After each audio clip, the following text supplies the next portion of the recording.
Hello, fellow Crusaders, and welcome to our latest episode of Decades of Action. My name's Sean Waskrug. With me, as always, is Brian Michaels, and we are now into the 2010s. We hope you guys have been enjoying this series so far. It has been fun to shoot, just like it was for Decades of Horror. And trust me, we have come up with so many more genres to do this. This is going to be an ongoing series. They're just not going to be, boom, next one. We're going to give ourselves some breaks in between.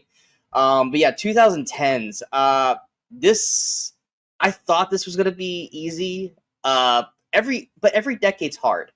It is. Every decade just is harder and harder because the level of action changes from decade to decade. Well, and what's the style of action too? Because it's like they're kind of hard in their own ways. Because, like, for instance, like the '80s, there were just so many classic action movies you love. In the '90s, you got into more franchises and such. But then, like, we get into the 2010s when honestly comic book movies took over the action genre, because I mean studios are only going to release so many big action movies a year, and those start getting taken up by all the action franchise or comic book franchises that started up. And so here there's it seems there's a lot less pure action movies to choose from, since we aren't including comic book movies. And so it became, of the ones that are there, it's like, which ones do I want to put on my list? It did get hard to narrow down. Yeah. And even as we were going through, I think we were discussing this after we ended last week's episode, was overrated. Neither one of us like our list. Did you eventually like it?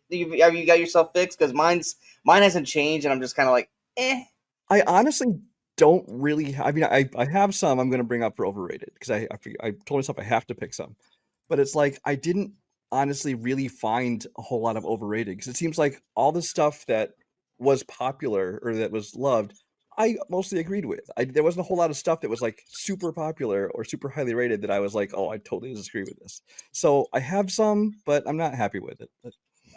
And then literally, I'm gonna cheat on my honorable mentions for faves and underrated. I think we've all allowed ourselves to cheat with this franchise, so I'm gonna continue my cheating ways on those two categories. But before we jump into those, though, let's talk about the landscape from 2000s into the 2010s. How has action really changed? Has it changed much? I mean, obviously, like you said, the comic book craze, full-fledged, like after Dark Knight and Iron Man, comic books kind of took over. Not that obviously there wasn't plenty of phenomenal action films, because like I said, we're not talking about any comic book movies. That's going to be its own decades of show that we're going to do on its own. So, and I removed the one comic book movie that I said I had.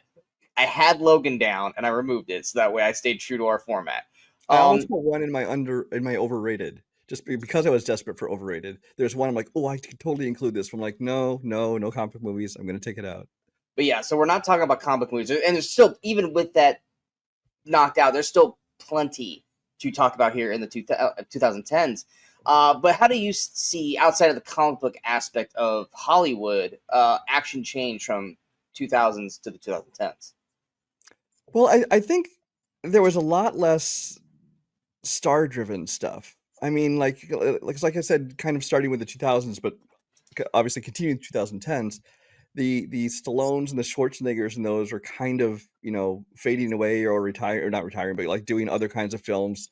You did have The Rock and Jason Statham put out a few action movies, in this decade, but even then, it seems like they weren't like all star driven like they used to be. Now it was more franchise driven. We did have some new franchises start up, which I'm sure we're going to talk about. They brought back some old franchises, but there was, I think, a lot less of the just kind of one off like great action movies. There were definitely a few in there, but there's a lot less of those because, like I said in the last show, the studios kind of stopped taking as many chances. It's like as films have gotten more expensive, they're like, we got to stick with what we know sells, I think in terms of that, like the quote unquote the action hero guy. I mean, yeah, you have Dwayne Johnson, The Rock, and you have Jason Statham. But I think with most of the stuff that we are seeing here, at least on my list, is the kind of all around actor. Mm-hmm. The guy who can do comedy, action, drama. Whereas, like, back in the 80s and 90s, and even into the 2000s, more so the 80s and 90s, if your action guys were strictly action. They weren't doing comedy movies. They weren't doing dramas. Now, eventually, they would branch out into that. But when they were action guys, that's all they fucking did was action, action, action. And you didn't really, they kind of got typecast into those roles. Now, Statham, he 1,000% is in that, and The Rock kind of threw himself into that, especially after Disney, kind of almost killed his career in the 2000s. But like, looking at my list right now, and I'm looking at like who the lead actor is for these action films, they're like, well, yeah, but they also do a lot of drama. They also do comedy. They can do action, but I wouldn't consider them action stars. Now, today, yes, I consider them action stars. But 2010, we're like, yeah, no, I either A, don't know who the hell that person was at the time, or B, it's like, well, that person's not an action star.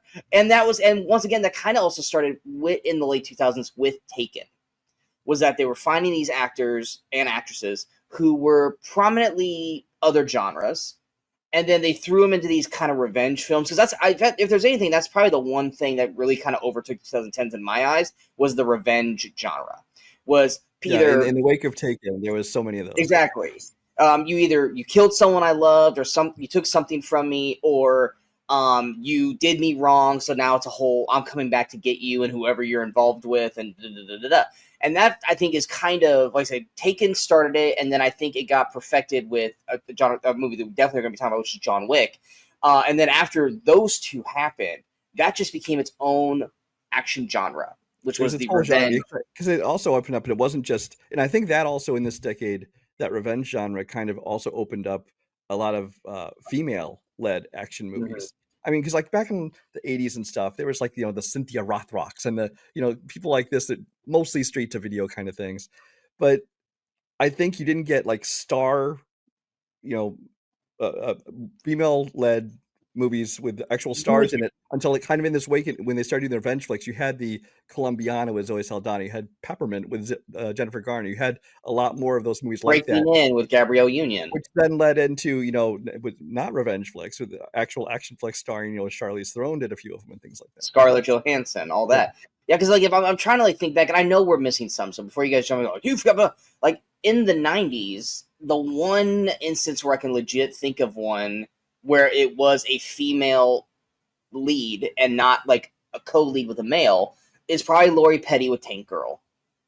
I love Tank Girl. Yeah, and I'm trying to think of another one in the 90s that didn't have... that was like 90% comedy, 10% action. Yeah, exactly. But I mean, that's the only one I could think of in the 90s off the top of the head that doesn't have like a strong male co-lead that is strictly female driven. And then even when you go to the 2000s, I mean, yeah, you had Jennifer Garner as Elektra, but once again, that was in Daredevil. And then they did Elektra, but it was done so poorly.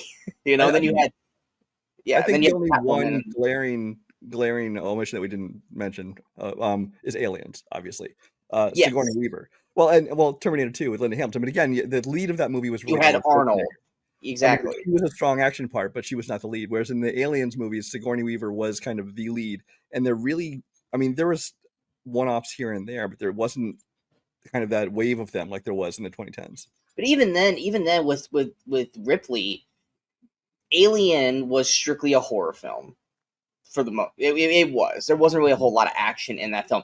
Aliens, yes, but it had a very strong male cast. It didn't overtake Sigourney Weaver. She was 1,000% the lead, but that was in the 80s. But it wasn't like a solo thing like these newer movies. Exactly.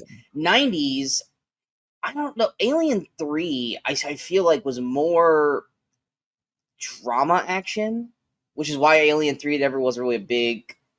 I didn't really enjoy Alien 3 that much. And then Resurrection, fuck off. Like, get Resurrection. I mean, which that point, yeah, you had Winona and her, but it's just, yeah, they didn't really, it's not that they didn't trust women. I don't think that they didn't think that was going to be the driving force in the box office. But 2010s, and I think the 2000s helped with that by getting them some more movies in there to lead and run with. But 2010s was literally, I think, kind of the, like, hey, look, we've been doing this with horror for decades. Female leads. The Final Girl. Yeah, The Final Girl. It's like, we can do that with action, too. These girls can kick ass also. Let's let them do their own franchise or even do their own just straight-up movies. And did they work as well in the box office as the men? No. But you still have these badass characters. Like, hell... some of our favorites over the last few years have been like case in point, No Time to Die. We loved Ana de Armas more than we loved Daniel Craig in that movie, or John Wick 3. Halle Berry had a fantastic moment or scenes in that scene. So I mean, it was one of the things where it's like the women kick ass. It was more the Hollywood studios not fully giving it over to them, which sucked. But when they did, they were great. Maybe it's not the big box office, juggernauts that they were expecting. Yeah, Halle Berry is a good example because it's like she's twice now had these great supporting characters in these male-led franchises that she was supposed to get a spin-off movie of that never happened because she was Yeah. supposed to get one as was it Jinx, I think, from Die Another Day. They were going to make a spin-off movie her. That never happened. Then after John Wick 2, 3. 3, is it 3 she was in? They were talking about a spin-off movie for her, and I don't know why that would never happen. I mean, I'm excited to see Ballerina. We like Ana de Armas. Yeah. It looks good, but I really, really want to see a movie I about honestly her don't think character. I don't think it's too far out of the realm now that they still couldn't do it. Yeah. But they're going with, like I said, with Ana de Armas, Ballerina, and what's his name from 4, blind guy. Like he's gonna get his own one. Oh, Kane. Yeah, Kane. He's gonna Yeah. get his own one. So it's like, why not Halle Berry's character in 3? And then of course, she got completely, I would say, screwed over as Storm in the X-Men franchise. I mean, she deserves so much more in that. And then Scarlett Johansson's another one. She was Black Widow. She was promised her own spinoff, and they're like, okay, yeah, we'll do one. But they did it like way, way, way too late.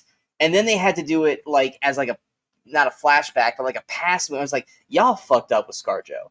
She should have had a Black Widow movie. That probably should have been the next movie after Winter Soldier, to be honest. Or it could have been after Civil War, since that's where Black Widow took place. But it's like, you guys had this perfect window with her that you could have done stuff with, and you guys just chose not to do it. Yeah. And it could have been maybe her scheduling thing, but I'm pretty sure if you said, hey, we want you to have your own Black Widow movie, I think ScarJo would have figured out a time to do it. I don't think she would have really been like, nah. I think she would have been like, hell yeah, the money I would get for that, fuck yeah. And then by the time she did it, it was COVID, and it just got dropped on like, yeah, well, it didn't work.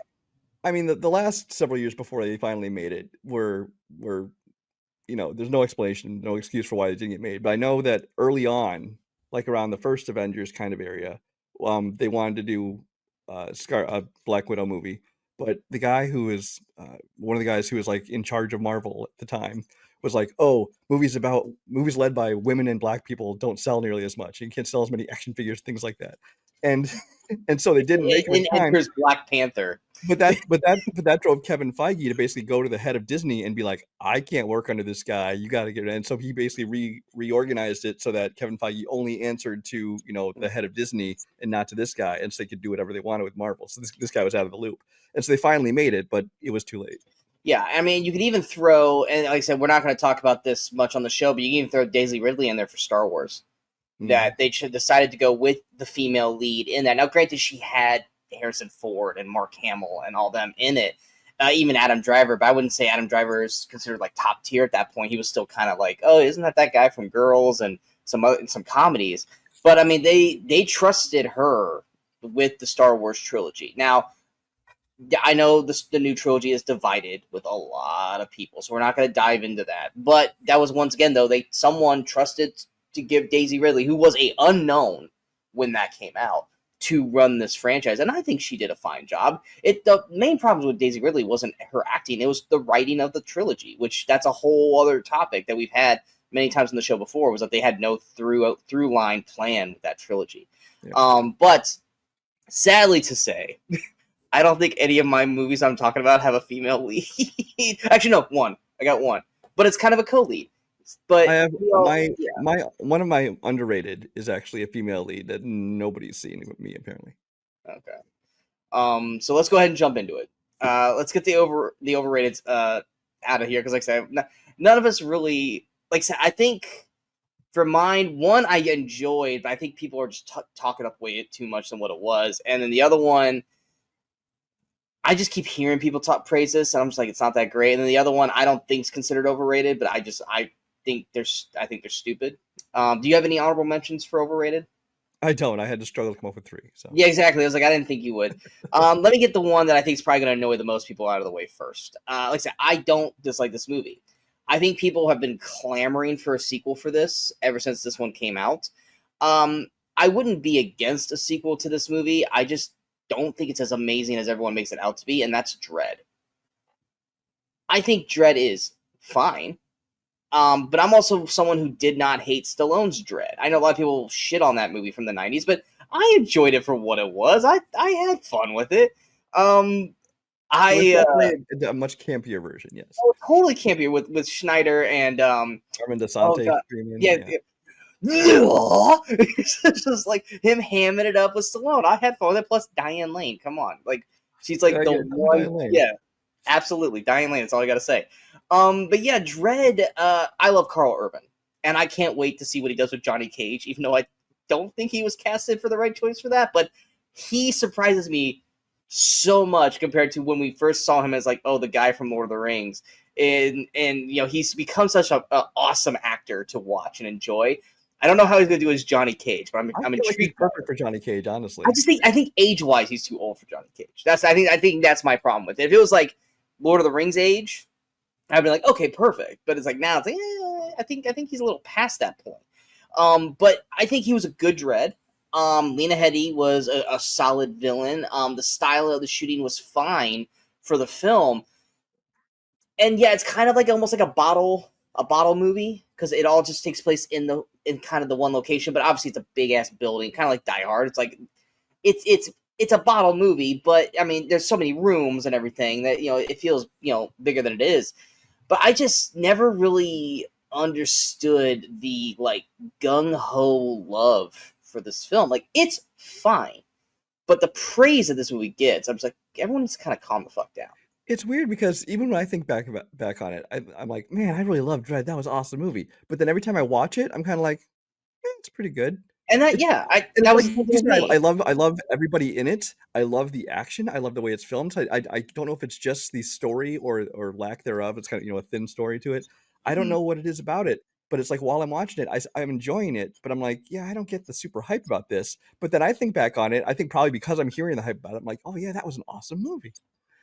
See, and I think for me, it is more the story, not what we got. Is that I think it is capable of being more than what it was. Now, if they do a sequel, which I'm thinking we're getting so further and further and further away from it, it's probably not going to happen. If they branch that out into like a full fledged story movie, I would be more open to it. But I just, yeah, I don't. And you're kind of the same way. I'm kind of the same way. I hear everyone praising it, and then I go back and watch. I'm like, it's fine. Like it, but it's not the greatest thing fucking ever that everyone trying to make the thing out to be. It's like, are you guys watching the same movie that I am? Because like, it's good. It's not great.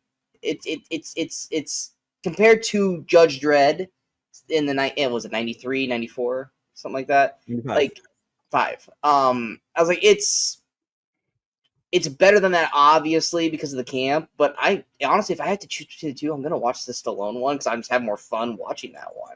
I I can't go do. that far, but I just do. I enjoy watching that one. But I was also when I watched that, I was 10. I was 10 when that came out, so I have more of like nostalgia love for that one Mhm. than I do Dread. But yeah, that was my first overrated. What's yours? My first overrated is one of those. It's like I don't know if I'd call it an action movie, but Letterboxd and IMDb say it, so I'm going to go with it. It's a war movie by I'm going to say it, maybe one of the more overrated directors working today, and that's Dunkirk. Um, That is my number two. all right, That's my number so two. it's uh, it's kind of Nolan in general. You know what it is?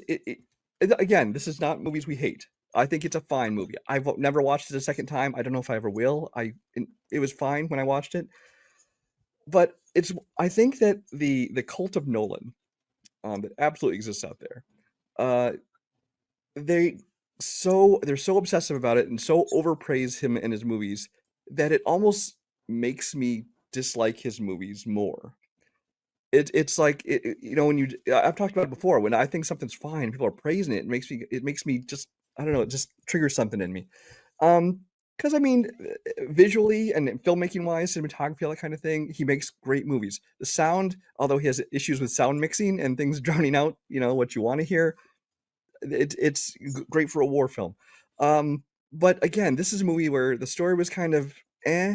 I mean, they the what was it, Atonement told the story of Dunkirk better in like that 15-minute segment of the movie than this movie did in its entirety. And it had all these side stories. It had Tom Hardy in a plane for no reason. Wait, with his mask covered the entire time because he was still in the Bane mode. Yeah. Um, and I just didn't really care about what was going on in the story. And of course, in true Christopher Nolan fashion, it just drags everything out longer than it needs to be. So again, it's not a bad movie by any stretch, but it's just one that I definitely feel is highly overrated. Yeah, and I will admit, I really, really enjoyed Nolan. He's one of my, I'd probably say top 10, top There are 15. several of his films I really love. Yes. Yeah, and I will be talking about one of his films later that I love. And like I say, he's probably like top 10, top 15 today directors. But I also am okay with acknowledging when his movies suck. And Dunkirk is not a good one. Tenet is not good. It's not. I will admit Interstellar is better I on don't love rewatches. Interstellar, just saying. Interstellar is better on rewatches than it was the first time watching it. Dunkirk is just one that I have continually gone back to, and honestly, continually, I mean, like I maybe have watched it like 2-3 times, and I think one time was for trivia, and the third time was everyone just is. Was I just never in the right mood when I watched this movie? It's like no, Yeah, it's like maybe I should give this another chance. yeah, Then and I still watched it, and the cast is fine. The three or four separate stories, don't care about it. The Everyone talks about the action, the action, the action. I'm sorry, the action is very mute in these. It's not as anything war like, movies go, it's one of the weaker ones for sure. exactly. It's like I can think of 3 scenes, and one of them is the planes, shooting down at people, which is like okay, and the other ones were like when they're hiding in that beached boat and they're getting shot at, like, and then there's that one time like they're running through that little town. And it's like okay, cool, but that's not like the end all. It's not anything special, and I don't get what everyone thinks in Harry Styles. I think he's okay for he's a singer, he's not an actor. For a singer turned actor, he's okay, but he's not like amazing by any means. And the rest of the cast I think is doing what they need to do, but in terms of an action film, and one that was even a fucking best picture nominee, I'm just like, I don't understand this. Now Oppenheimer deserved all the praise it got, but it's not an action movie. But that movie was like, Nolan did fantastic with that. Dunkirk, I just don't. That one I think is full on just the Nolan verse, or the cult of Nolan, as you post it, really just kind of rose that one up through the ranks as high as possible. Because I guarantee you, if you ask any Nolan person what their favorite like top 3, top 5 Nolan movies are, Dunkirk is probably not going to be in those at all. Yeah, it's weird because at the time it came out, I felt like most people felt disappointed by it. Now Yeah. they didn't dislike it, but after seeing like Inception and Interstellar, which a lot of people love way more than me, I think a lot of people went and saw this one like, oh, that wasn't nearly as good as the other ones. But then in like the years since then, it's like they praise it like it was one of his classics. I feel more like that towards Interstellar, because when I watched Interstellar the first time, I was like, eh, I was like, I don't care about it. And then I watched it recently. I was like, actually, you know what? That was actually pretty fucking good. Dunkirk was the first movie of his. Granted, I didn't really know Nolan until like The Prestige came out. But that was the only one that like trailers came out for it. No interest. Movie came out. No interest. Watched it because it was getting nominated for everything. Didn't give a shit. Every other Nolan film, whether they were good or bad, I've been like, all right, awesome. Dunkirk just did nothing for me from the jump. Agreed. Excitement level never rose above like a 2 for me. And I think it's because like the cast didn't wow me. And while yes, it's Nolan, nothing about Dunkirk screams, ooh. It's just like, eh. So you just took my next one, so I guess go ahead and go again. All right, my next one is again kind of representative of more than one film. That's Skyfall. Daniel Craig, James Bond. Daniel Craig, James Bond movies. Now, granted, some of them are in the 2000s, but there were some in the 2010s as well. They're good movies. I enjoy the Daniel Craig one, and Skyfall is probably maybe his best one. Skyfall is the best one. There's the Daniel Craig, James Bond movies. but I don't love Daniel Craig as Bond.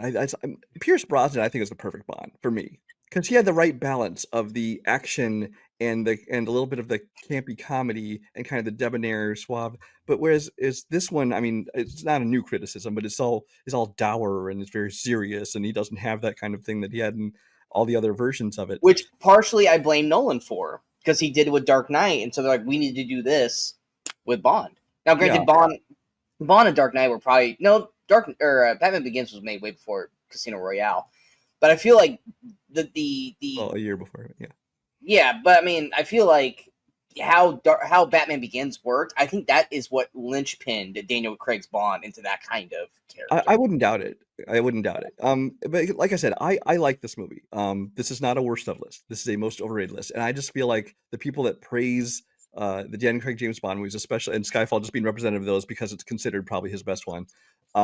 It just I, I do not. I think it's overrated just because I wish they would go back to what Bond was before, and maybe they will now.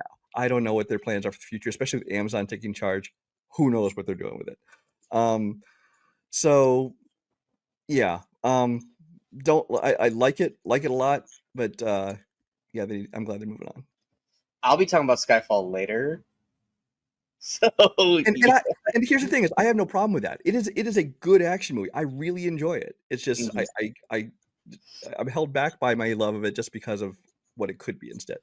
Gotcha. So what's your next one? My last one is a franchise. I want to say all of them were in the 2010s. Maybe might have the same one. one. What's that? I might have the same one. I think maybe one of them was in the 2000s, and maybe the last one was in the 20s. But I want to say they were all in the 2000s. You would think with the cast list of this that this would be amazing, and I just felt like every time I watch these, so it's not what you're thinking. It wasn't what I was thinking. As soon as you said the years, I realized it wasn't what I was thinking. I know what you're thinking of now. Go ahead. That's the Expendables. Yeah.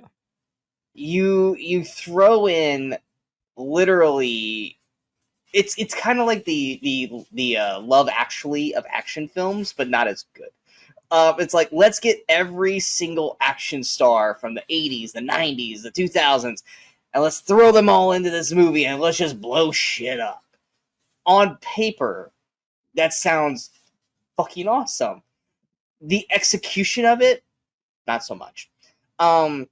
I mean, you name an action star, whether they were iconic or they were in, hey, you were in that one action movie from like 2003 that no one remembers. Let's throw you in this. Or hey, let's throw Ronda fucking Rousey, who has the acting ability of a wooden board.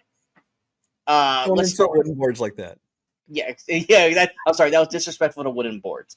But just because you can do action doesn't mean you should be in an action movie.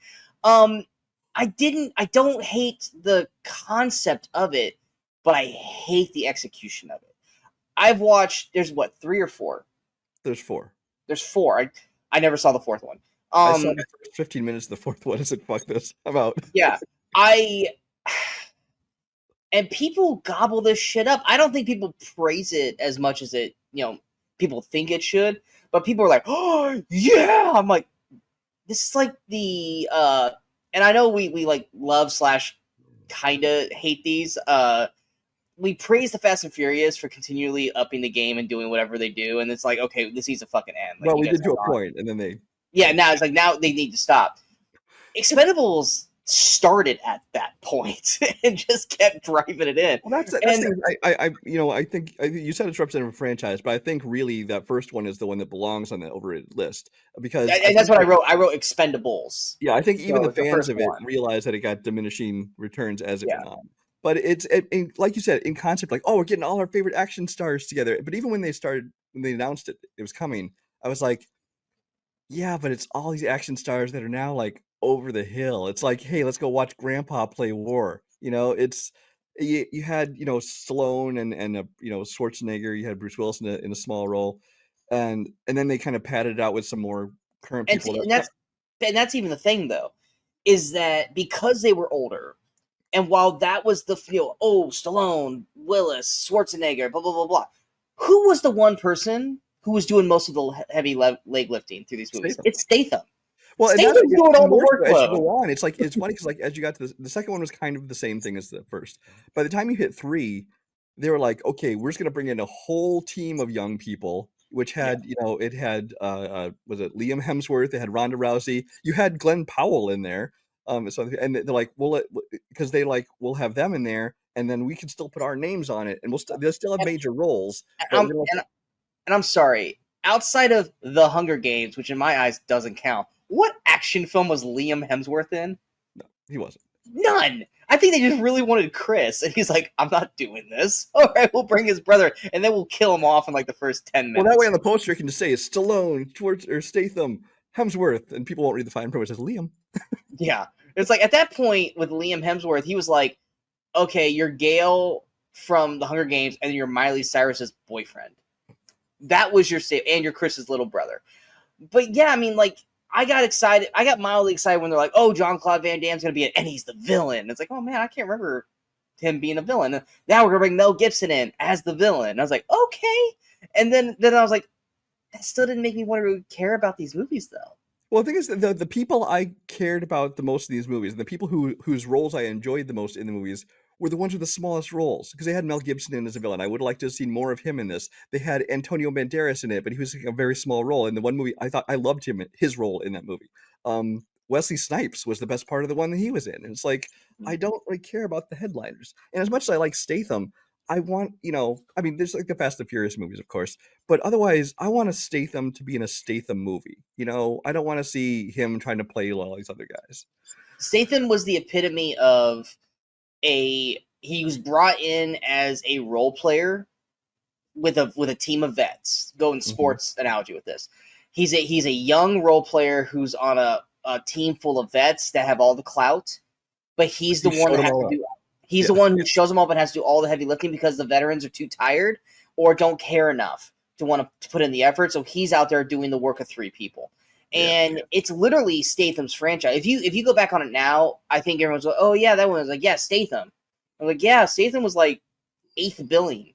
I think when the first one, because you had Jet Li and Dolph Lundgren and all blah blah blah and all this stuff. And it's just like these movies could have been awesome. And I've never been impressed with a single one. And like I said, I think all I remember from... Well, especially once they started... was it the third one? When they started going PG-13 with it? Oh, yeah. Yeah. I think it was the third one. See, that's how much I don't give a shit about this. I thought Liam Hemsworth was in the second one and got killed. Not the third one. And I was like, I that's the only thing I remember outside of the first movie.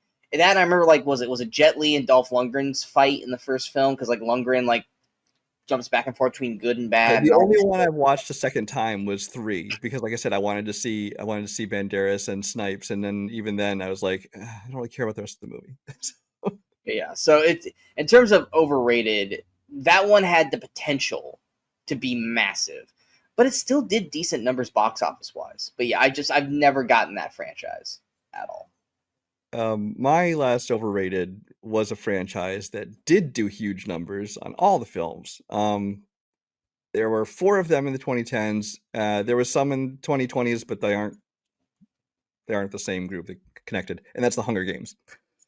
Okay, I was going to say, like, I was like, you better not be attacking the one franchise I think you're about to attack, because we like those, but okay. No, because there's that song of the Ballad of Songbirds and Snakes, which is a different era, but it's not the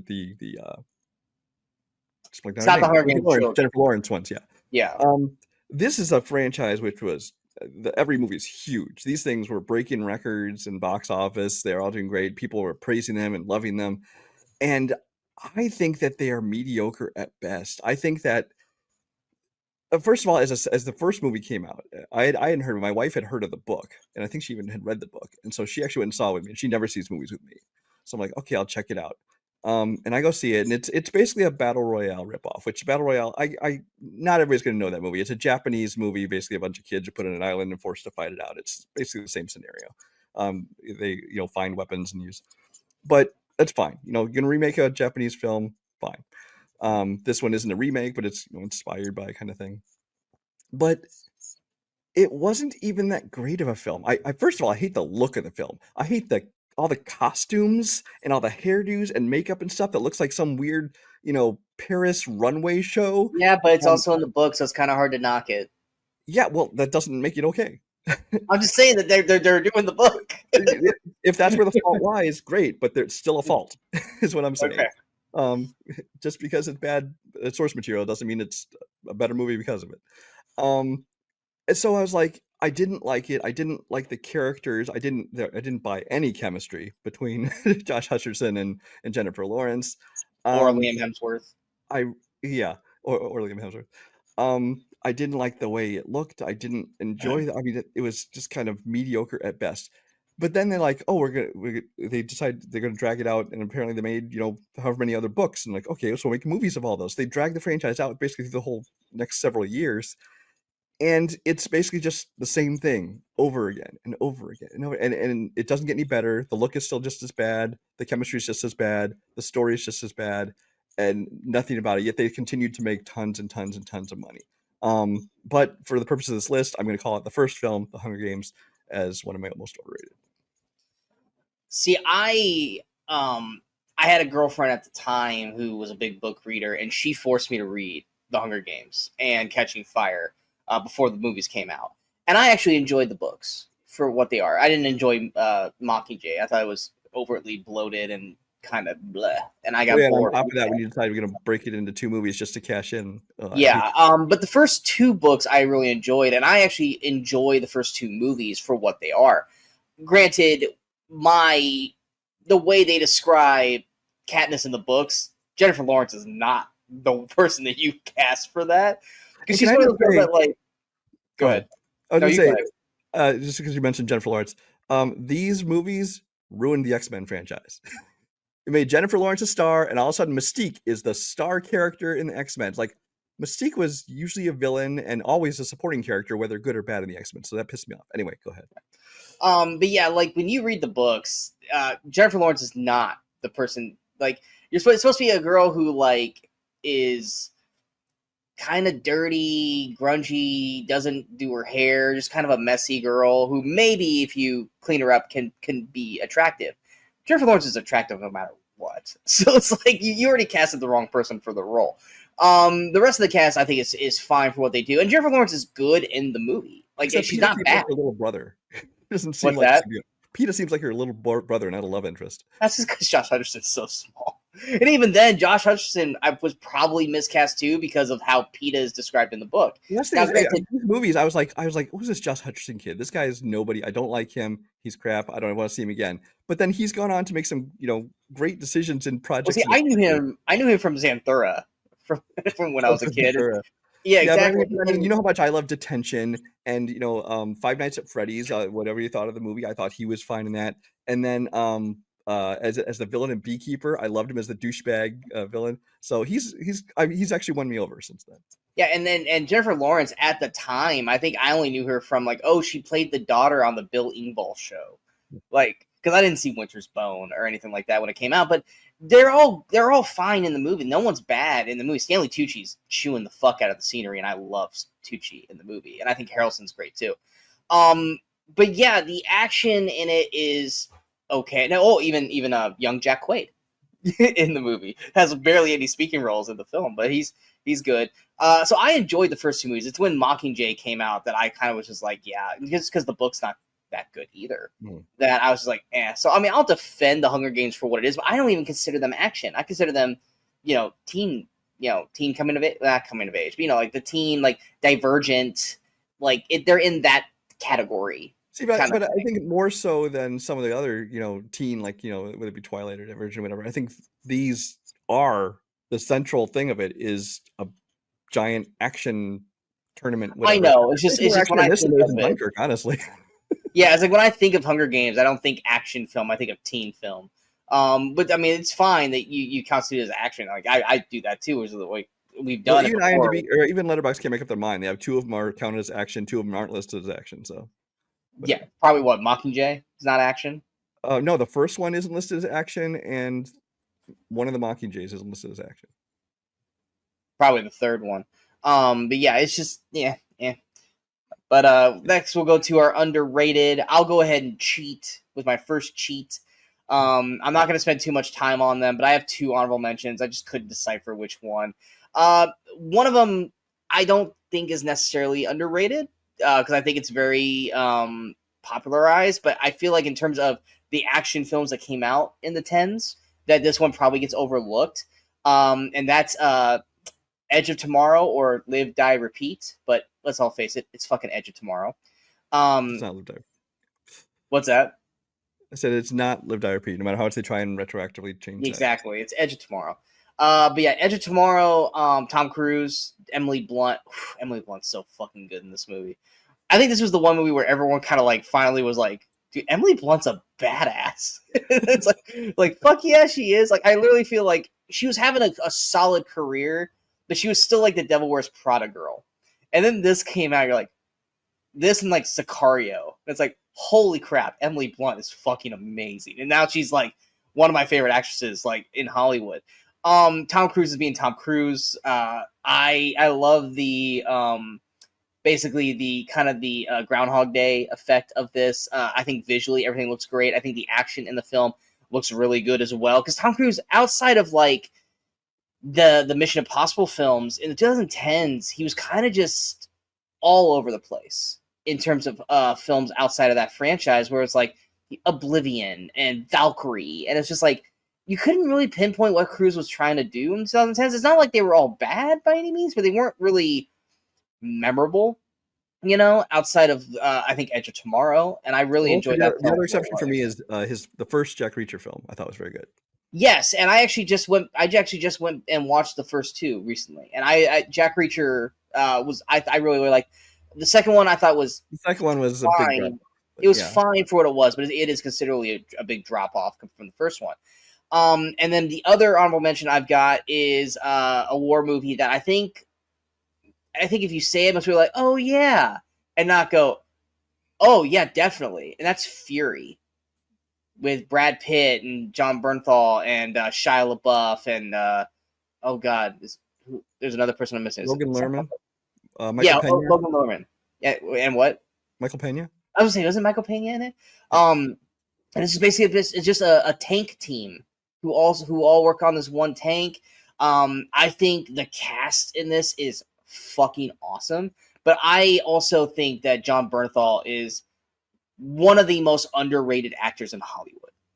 I think he is great in every single fucking thing he does, whether it's something small, comedy, or drama, or action. Am I saying Bernthal right?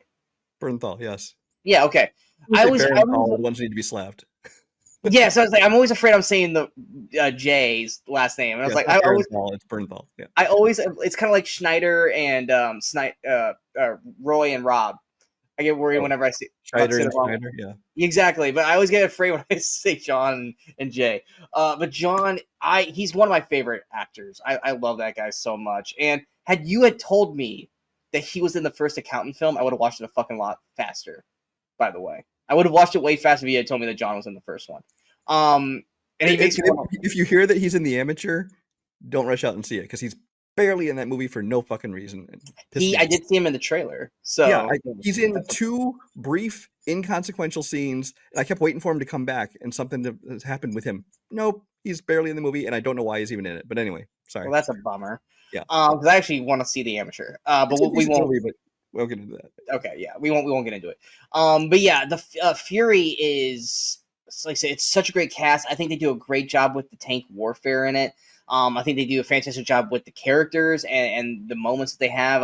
One of my favorite scenes in the movie is literally, it's not even a fighting scene. It's the scene where they kind of invade I want to say they're French or German. The mother and daughter.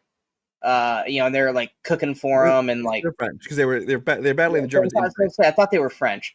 Yeah. And that's such a fantastic scene with everyone like just coming in and just doing their best. But when we get to the final third act fight, that is, I feel like there's so many good things in 2010s that I feel like Fury is one of those that gets overlooked. Not because it's bad. I think everyone enjoyed Fury for what it was, but I feel like so many people forgot Fury is out there.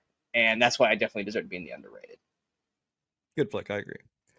My honorable mention for underrated is a female-led action film from 2014 called Everly. This stars Salma Hayek. What movie? Everly, it's called. I've Everly. never heard of this. And most people haven't. I don't even know if it got a theatrical release, but it's Salma Hayek is basically the brief synopsis. After she betrays a powerful mob boss, a woman matches wits and weaponry with a legion of killers who are out to collect the bounty on the heads of her and her family. It's basically her in this apartment, fighting off these killers who are all coming to try and kill her, and it's got some great action sequences to it. At one point, this guy gets a hold of her, and he's like supposedly this sadistic Japanese guy who's going to torture her, and it becomes almost like a horror movie for like 20 minutes. But this is a movie that is the very definition of underrated. It's not best of the year or best of the decade or anything like that, but it's a very enjoyable action film. I think Salma Hayek does a great job. We've seen her do like little bits of action in like Desperado films, things like that. But this is one where she gets to actually kind of be the star. She's the lead of it. She's in pretty much every scene of it because it's just her fighting off everybody. And it's a movie that I think more people need to check out. So I just added it to my watch list because I was like, I've never heard of this, but you sold me on it just by talking about it. Yeah, the poster popped up. Yeah, the poster popped up. I was like, yeah, no, I don't know. I didn't even know this was a thing. Okay, so that was your only honorable mention?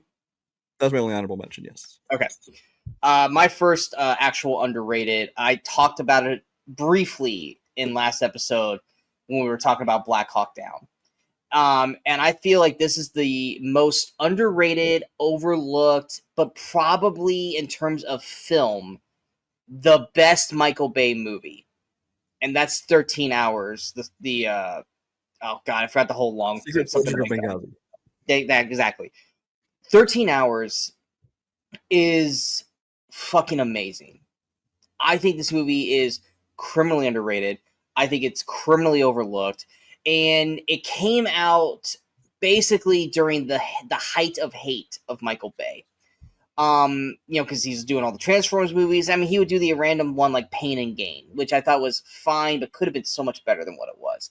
And then out came 13 Hours. And the reason why no one really probably paid attention to it was because it didn't have a big name cast. You had John Krasinski, who was still like Jim from The Office. No one expected shredded John Krasinski or action star John Krasinski.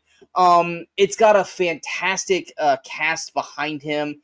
It is, like I said, if you loved Black Hawk Down or that kind of like suffocation kind of like, dude, it's them against like everybody, and they're trapped and they can't get out of it. And I just went back and rewatched this recently. It's shot beautifully. The action is fantastic. The cast is fantastic. The brutality of it all is incredible. And it's Michael Bay. I would say it's the least Michael Bay of Michael Bay movies, which is probably why people don't realize that it's a Michael Bay film. Because he doesn't really do much of the Michael Bay-isms in it. And I mean like the sophomoric, like teen humor, where it's like, well, how the fuck was this scene thrown in here? It's a serious film. Humor. There's not even the really flashy cinematography, the circling shots and things like that. There's not the drones. Yeah. It's like him being a serious. I mean, it's not like a Oscar drama, but it's him being a more serious filmmaker instead of just popcorn entertainment. Although it is quite enjoyable. And I wish that this movie had been more successful, because I wonder if that would have taken him to lean more into that in future films instead of going back to his usual Michael Bay-isms. Yeah, and it's got a bunch of cast people in it that like you see in 1,000 things, but you don't know their names. And I appreciate like James Badge Dale. That's someone that you and I have always been a huge fan of. I'm blanking on Pablo Schreiber, another guy that we love. I'm blanking on his fucking name. I'm trying to find it real quick. He's always on like TV show. Max Martini, who I remember from The Unit is what I knew him from. Yes, and that's where I recognize him. Right, and then he pops up at all these other, like he was in Pacific Rim, and I fucking love this dude. He should be bigger than he is. Same thing with James Badge Dale. David Denman is in a lot of things. David Denman. Freddie Stroma, I forgot he was in this. Yeah. Who? Freddie Stroma. He's on Peacemaker. He was The little sidekick. I Oh, got his name. yeah. He's I can't remember what the sidekick's name. Also, David. I'm gonna fucking say his name wrong. David Guntoli.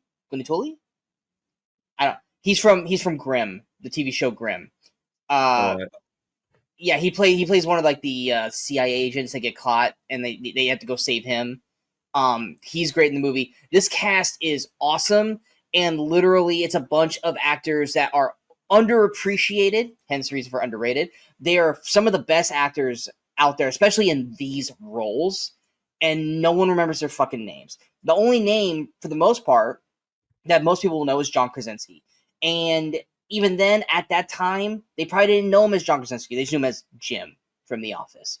And this movie deserves way more fucking praise than it ever got. This movie is, and anyone who hasn't watched it, who then went and watched it afterwards, has been like, dude, that was fucking amazing. Like, yeah, it was Michael Bay. Fuck you, it wasn't Michael Bay. It's 1,000% was a Michael Bay directed film. And that should tell you that most people, if you don't tell them it's a Michael Bay movie, they will praise it, and then as soon as you find out it's Michael Bay, they're like, and I'm like, no. You don't get to change your mind just because you found out that Michael Bay directed this shit. If anything, you should respect Michael Bay that he can still put on bangers like this in spite of Transformers. But yeah, 13 Hours is a fantastic film. also didn't realize Julia Butters was in this 3 years before Once Upon a Time in Hollywood. Who knew? Yeah.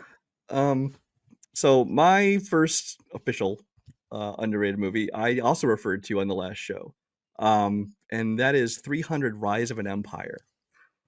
I kind of already talked about this briefly in the last show, but this is a movie that it has mixed to negative reviews. A lot of people seem to really not like this, and I'm not sure if it's just because Gerard Butler wasn't in it or what it is, or because He technically is in it. it technically is. Maybe He it's the technically is Snyder in it. Bros mad that Zack Snyder didn't, direct this one. But it is a really underrated movie. I think it's almost just as good as the first. Not quite there, because I mean, Gerard Butler definitely brings his swagger to that first one, and the star of this one's a guy named Sullivan Stapleton. He's fine in the role, but he's no Gerard Butler.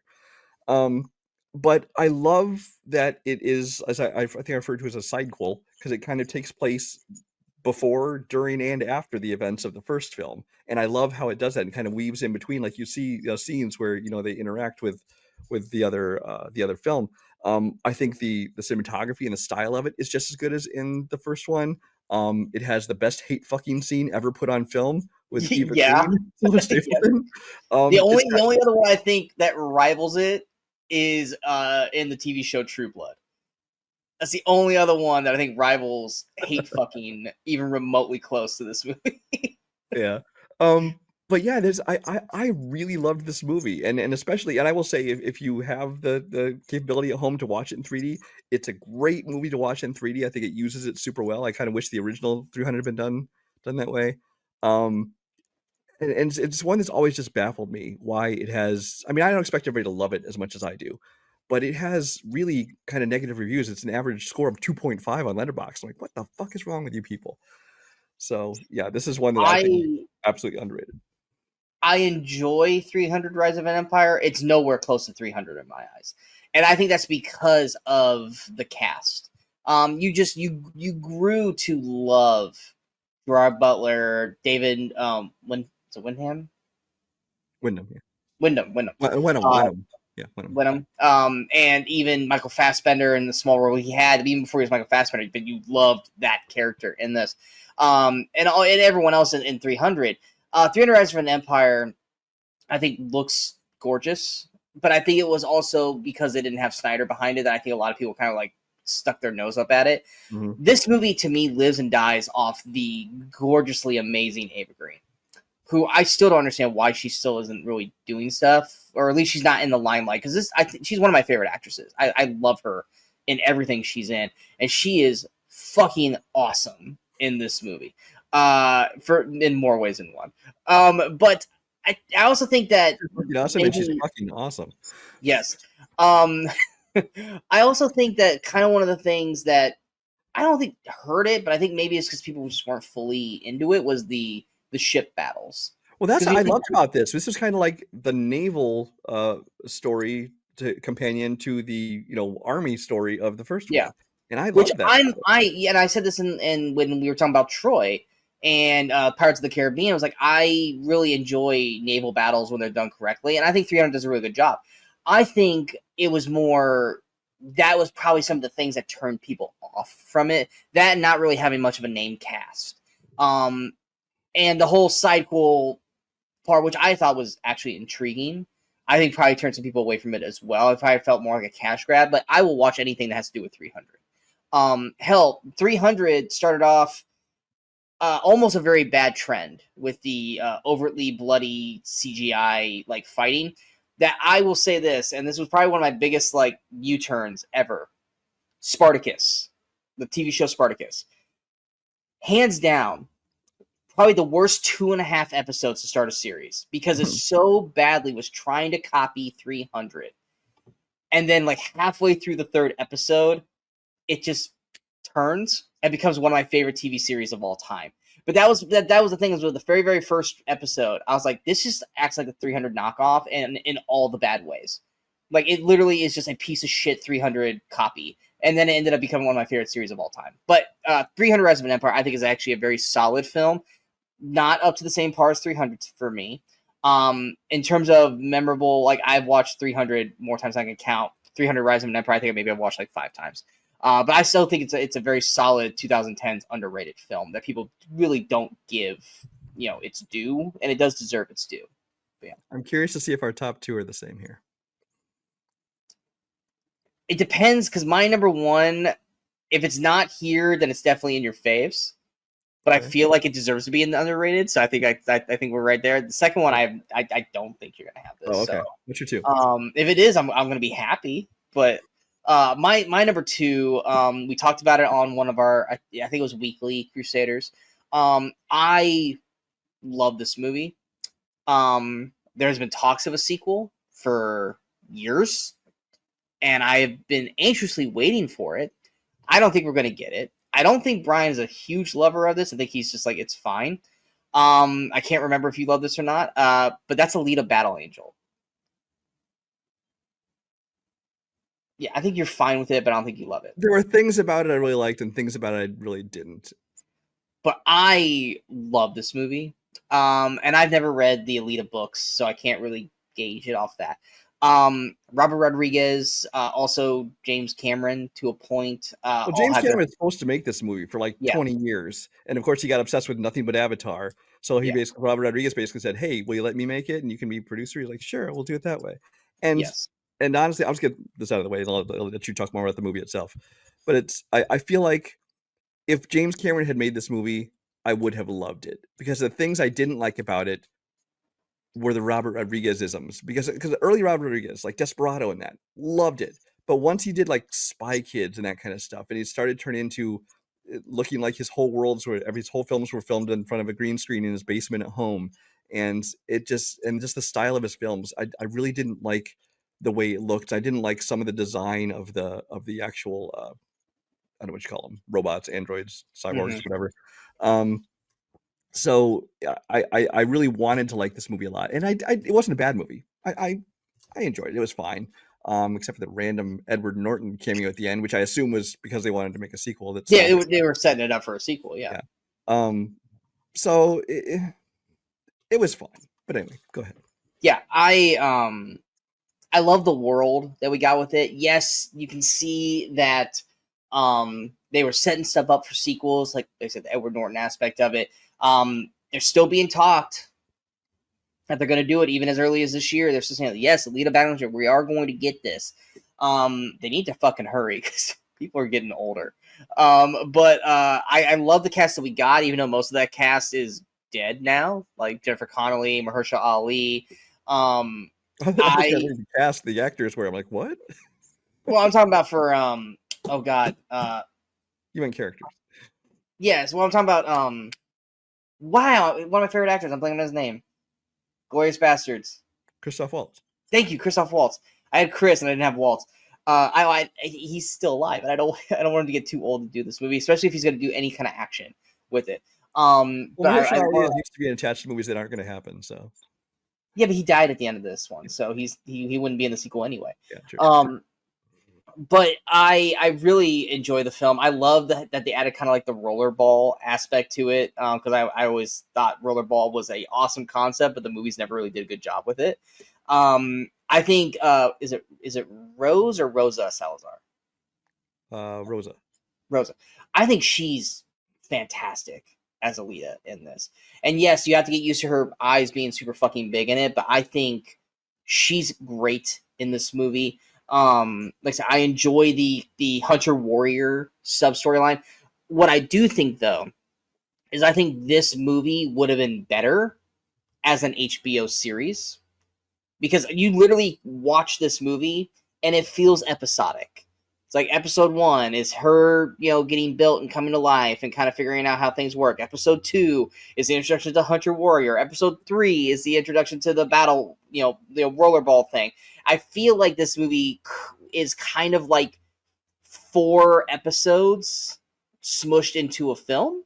And I think it would have had better time to breathe and do better with the characters had it been done on like HBO Max and stuff.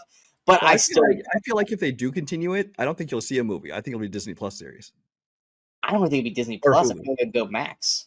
No, because it's I not feel Warner like Bros. It was Fox. Now it's Disney. I'm worried that Disney. Granted, Daredevil Born Again isn't really holding back on the blood, gore, and language Well, anymore. they could put it as part of the Hulu then. Yeah, The Alien show is going to be on there. I just feel like Max, for some reason, it fits better in the Max area, like realm. But I still really, really enjoy this film so much. What'd you say? I said Disney's not going to give it to Max. Well, if they're not going to ever do anything with it, release it. Yeah, Alita. I love Alita Battle Angel. So what's the one that you thought I was going to do? Well, one I know you enjoyed. I don't think you enjoyed it as much as I did. Although actually, I mean, I don't have it as like a top-rated film or anything, but it's again the very definition of underrated because most people haven't heard of it, and that is Guns Akimbo. I thought that came out in 2020. 2019. Oh, well, shit. I had that on my 2020s list. Okay. Well, you still get to talk about it, so it all works out. Yes. Okay. I literally thought that came out during COVID. You know what? It's a 2019 film listed, but I don't think it actually came out until 2020. I thought it came out during COVID. That's fine. We'll talk about it here. It'll open up a spot for me in 2020.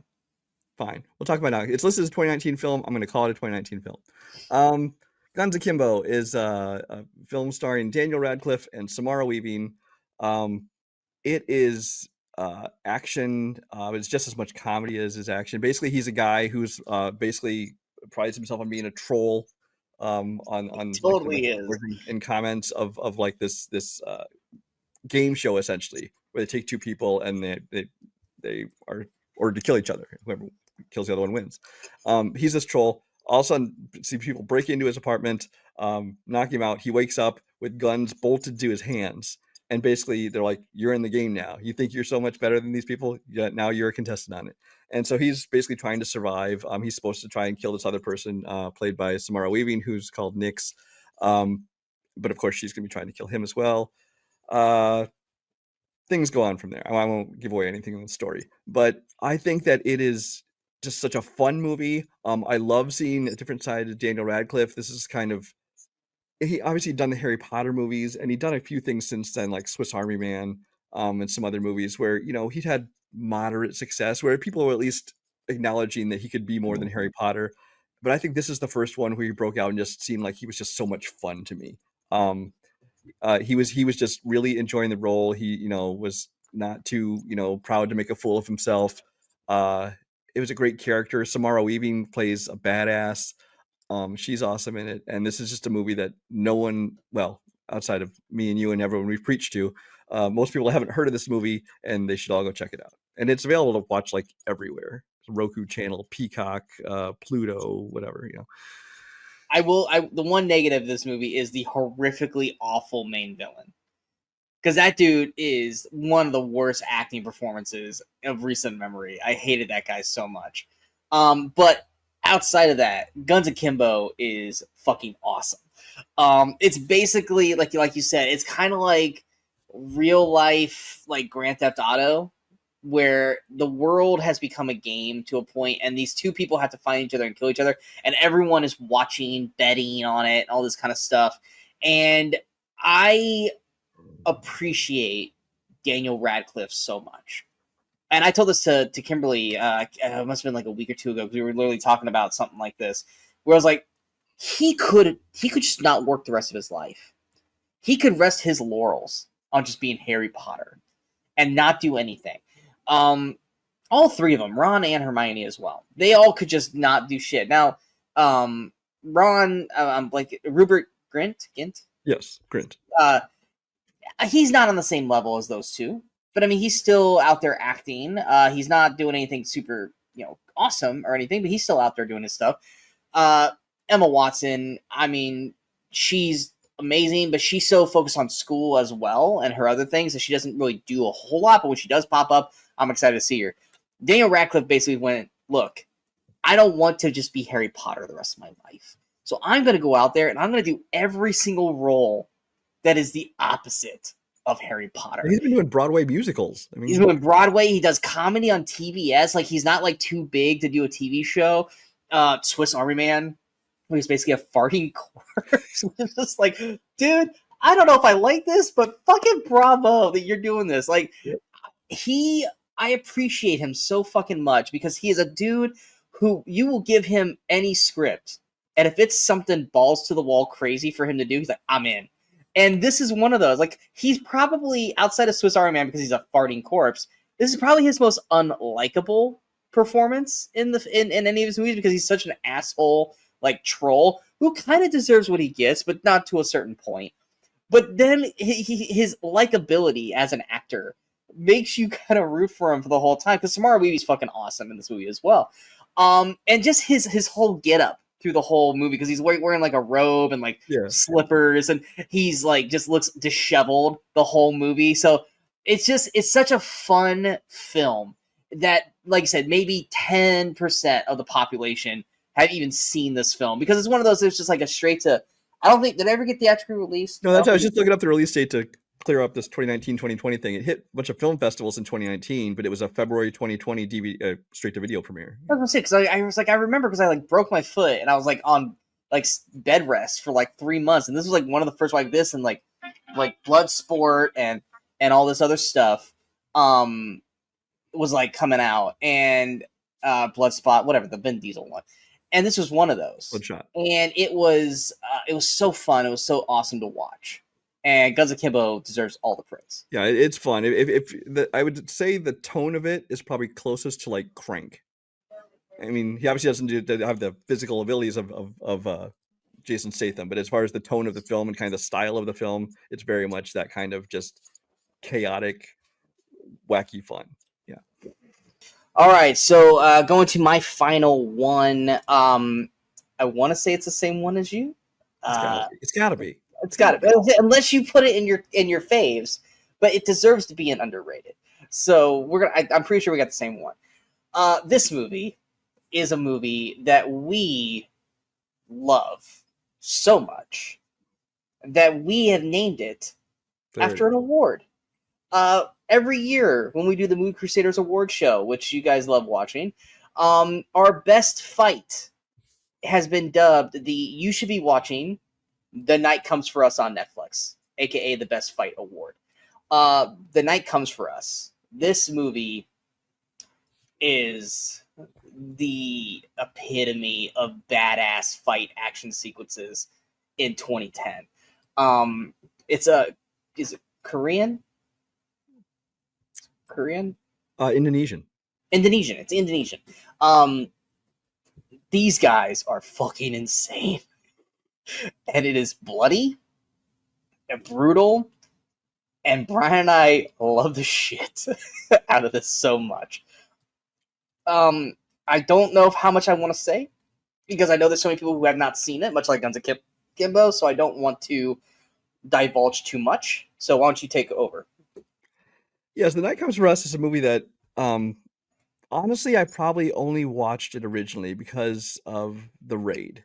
Because The Raid came out, obviously, starring Iko Uwais is in it. Yaya Ruhian, who's is obviously a big part of that movie. He was in that, and I loved that it kind of came out of nowhere as the style of movie, the style of action movie people just loved. and then they're coming out with this movie that had some of the same people in it, different director and stuff, but it was a lot of the same people, and it was being come out on Netflix. So I'm like, I'll check it out when it comes out, and I did, and I just loved this. It's epic, it's hardcore, it's brutal, it's bloody. It'll have you saying "oh shit" more times than probably almost any other movie I've watched in such a long time. Um, and I loved it top to bottom. And so of course I started preaching to everybody they need to watch this movie. I got Sean hooked on it. Sean started preaching to everybody they need to watch this movie. Like you said, we named an award after it. Um, and this director, Timo Tchajanto, who did this, has gone on. I immediately put him on my list of like people to watch, and I tracked down other things he's done, and we've watched the movies he's made since then.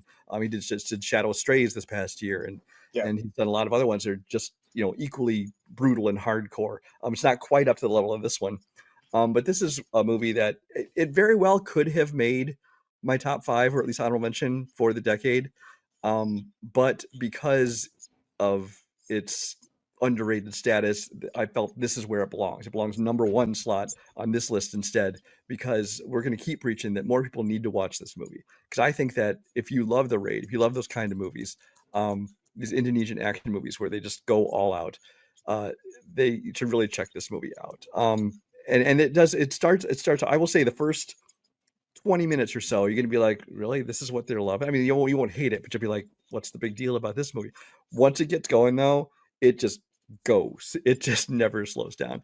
And it's got imaginative fight scenes. They're so creative. There's one towards the end. It's got basically 3 women fighting, which is actually one of the best fights of the entire film. Yeah. This is my kind of action, hardcore and bloody. Yeah, and I'm sure if not you, we might be talking about the other one in the next episode. So I think it also is just deserving as talking about this. It's not quite on the same level as The Night Comes for Us. But yeah, this was one of those movies that like you were just talking it up, and I am open to watching foreign films, but I'm not like super like let me turn this on and watch it right now kind of thing. But this was one of those where you're like, dude, you just have to like just sit down and watch this. Like you just need to do it. I'm like, okay, fine. And then as I was watching it, I was like, dude, this is so cool. And then we just like I said, we kept praising it on the channel, and then we eventually named an award after it. But yeah, it underrated to the max, because I guarantee you most people will have not watched it or refuse to watch it because it's an Indonesian film and it's not going to be, American language, and you're going to have to read subtitles the entire time. But once again, once the fighting starts, the subtitles don't matter. You don't care what they're saying anyway. Exactly. It's still a decent story, but the fighting is so fucking good that you just don't care about the subtitles after that. Yeah, and I did forget to mention the main lead of it, because Iko's in it, but the main lead of it is Joe Taslim, who's the guy who played Sub-Zero in Mortal Kombat. So yes. Really cool. And you brought up the 3 women fight. I love the final fight. Is it a warehouse or a garage? It's something. It's some like kind of yeah. Yeah, it's like a port. It's like a port or something. But yeah, it's so damn good. Going to our faves. Like I said, I cheated a little bit here again. I got 2 honorable mentions that I'll blitz through real quick. One of them Brian already talked about as overrated, and that's Skyfall. I actually enjoy Daniel Craig as Bond. I know it's not the campiness that my dad grew up with Sean Connery or Brian with Pierce Brosnan, which I probably only saw maybe one of Pierce Brosnan's Bonds, just because Bond's never really been a big like iconic character to me. But Daniel Craig is the only one that I've watched every single Bond film for. I loved Casino Royale. I would have talked about it last episode, but it's more about poker than it is fighting. Skyfall, though, definitely had some great action sequences and set pieces, from the opening sequence to the one where they're fighting in that building with the neon like purple thing come through with the sniper. Oh, yeah. I love that shot. Then there was the whole chase sequence with the train coming through like the basement, or even the visualization of the final fight at the end, like in the dark with fire and everything. Like everything looks so fucking good in this. And Javier Bardem is fantastic in the film. Obviously, Daniel Craig is great. If you're okay with the moodier James Bond, which Brian's not as loving of it as I am. I really did enjoy this film. I really did enjoy this film. Yeah, and Skyfall is the best one, with Casino Royale being right there, number 2. It's like fucking this. The other one is another franchise that I know Brian and I both enjoy, and I felt like this one deserved to be on here just because of how awesome it was, and that's Mission Impossible Fallout. I love the Mission Impossible films. I am excited for the last one, just because I have been a fan of it.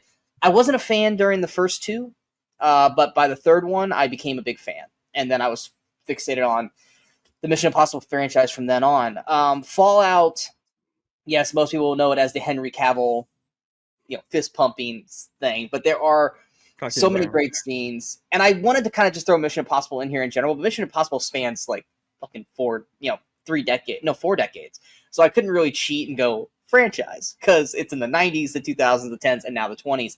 So I just picked Fallout.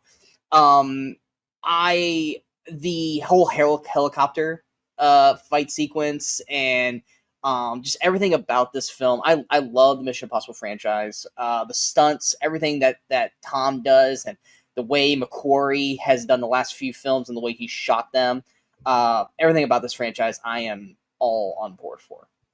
I'm glad you put this on here just because I had wanted to put a Mission Impossible film on my list, but I didn't just because I was like, I don't know. I wanted to leave my top 5, and I was like, maybe I can make an honorable mention, but I'm like, oh, maybe Sean will put one on there. Now, I would not have put Fallout on there. I do really enjoy Fallout, especially that bathroom fight scene, the one where he's doing that, cocking the arms. Yeah. But I always have a little bit of a chip on my shoulder against Fallout because they fucking wasted Henry Cavill. It's like he's the best addition to this franchise since it started, and they say, oh, we're going to make him, he turns out to be a villain, and then we'll kill him off, so you're never going to see him again. I wanted to see him in like 5 more movies. I want to see him take over the franchise if he had to. I don't care. So that bothered me about the movie. But other than that, yeah, it's got phenomenal action sequences. If I had to pick one, I probably would have gone with Ghost Protocol, but that might just because it's the one I've watched most recently. Because this is a franchise whichever one I watched most recently is the one I'm like, oh, that's the best one. So yeah, I am going to be going back and rewatching all of these right before the Final Reckoning comes out. So maybe during that I might go, oh man, I should have done like Rogue Nation. Which just yesterday I caught the new trailer for Mission Impossible Final Reckoning. It looks phenomenal. I'm choosing not to watch it. I didn't watch it online, but then I'm sitting there in a theater. I'm like, I guess I'm watching this now. So, gotcha. What are your honorable mentions? I just one honorable mention, and that is a movie I've talked about on some show, probably several on this channel. And that's Den of Thieves. Den of Thieves, most people will refer to as a Heat knockoff. I prefer to think of it as a grittier version of Heat. It's not the suave, people doing the heist in their suits and ties and these high class people. This is just down and dirty, gritty. It's almost military in its execution of these heists and everything. I honestly think I enjoy this as much, if not more, than Heat. I mean, I like Heat a lot. Heat, I think, is a little overhyped. I think people overrate it, but I think agree. But I do think it's a great film. It's got some pacing issues, some side plots that don't need to be there, things like that. But I'm not here to talk about Heat. Den of Thieves, I think Gerard Butler is one of his best characters ever. I just love his he doesn't give a shit as Big Nick. Ice, I said Ice Cube. O'Shea Jackson Jr. I thought he actually kind of impressed me in this. I mean, the only thing I'd seen him in before this, I think, was when he was playing Ice Cube in Straight Outta Compton. I'm like, well, he's playing his dad. Of course he can do that. It's fine. But I thought he did a good job. Pablo Schreiber was great as kind of the head of the bad guys. I loved that the movie, it was kind of like Heat. It was following the cops and the bad guys and kind of following them parallel, and as they were on this collision course. And then by the time they get to the final shootout, the final battles, I just love the way it's filmed, and I do think it's very reminiscent of Heat, but honestly I think I enjoy it more. It's definitely more action oriented, I think, but I just love the grittier kind of attitude of this film. Going to my first of faves, staying in the spy area. This one was one that you came into it thinking it was just more like, oh, it's a funny version of James Bond. But the action sequences are so well done in this, and that is Kingsman: The Secret Service. Movies. What happened? What's that? What happened to no comic book movies? This is a comic book. You could say the same thing about Dread. Oh yeah, Yeah, so you're cheating all over the place. Anyway, go ahead. a little bit, and I'll be cheating again later when I get to my top ones. Yeah, Kingsman: The King's Secret Service is very very fun. I enjoy Taron Egerton as Eggsy, Mark Strong, Colin Firth. I enjoy Samuel L. Jackson's having fun in this role. What's her name that you like from The Mummy? Sophia Boutella? Yeah. Yeah. She's got such a cool character in this with like the knife legs and stuff like that. It's basically a very much a we've got Daniel Craig James Bond, but what if we did the quirky Bond that Brian was talking about, but new aged? And that's what Kingsman's basically doing is you're following a young new spy in Eggsy, played by Taron Egerton, and he's basically got the whole James Bond suaveness, but he's still rough around the edges, obviously, and it isn't afraid to poke fun and have fun at the same time while being fucking brutal and violent. Hands down, one of my favorite action scenes of the 2010s is when Colin Firth is in the church and it's all like a one-shot, just batshit crazy fight sequence or kill sequence, basically. I enjoy this. I enjoy the hallway fight in the base near the end. Even the fight in the main room with Sophia and Taron. I enjoy the hell out of this. I wish they would. Granted, I would say I wish they would do more. They still technically are, but I feel like the first one and the second one, for the most part, are really good. They did a prequel that didn't really do much for me, and they're saying they're going to do a third one, but until I see a trailer for it, I'm still kind of like, I don't know if that's happening really or not. Well, didn't they also try to connect Ministry to this? No, not Ministry. It was the one you didn't like, Argyle. That's right. It's Argyle. Sorry. They tried to connect Argyle to it. Yeah, that's not Matthew Vaughn. Yeah, Argyle. Sorry. Yeah, but yeah, I really love the style and everything about this film. It's an enjoyable film for me. Yeah, I enjoy this film. I would also give a shout out to Sam Jackson, who I thought was great in this movie, as kind of the villain.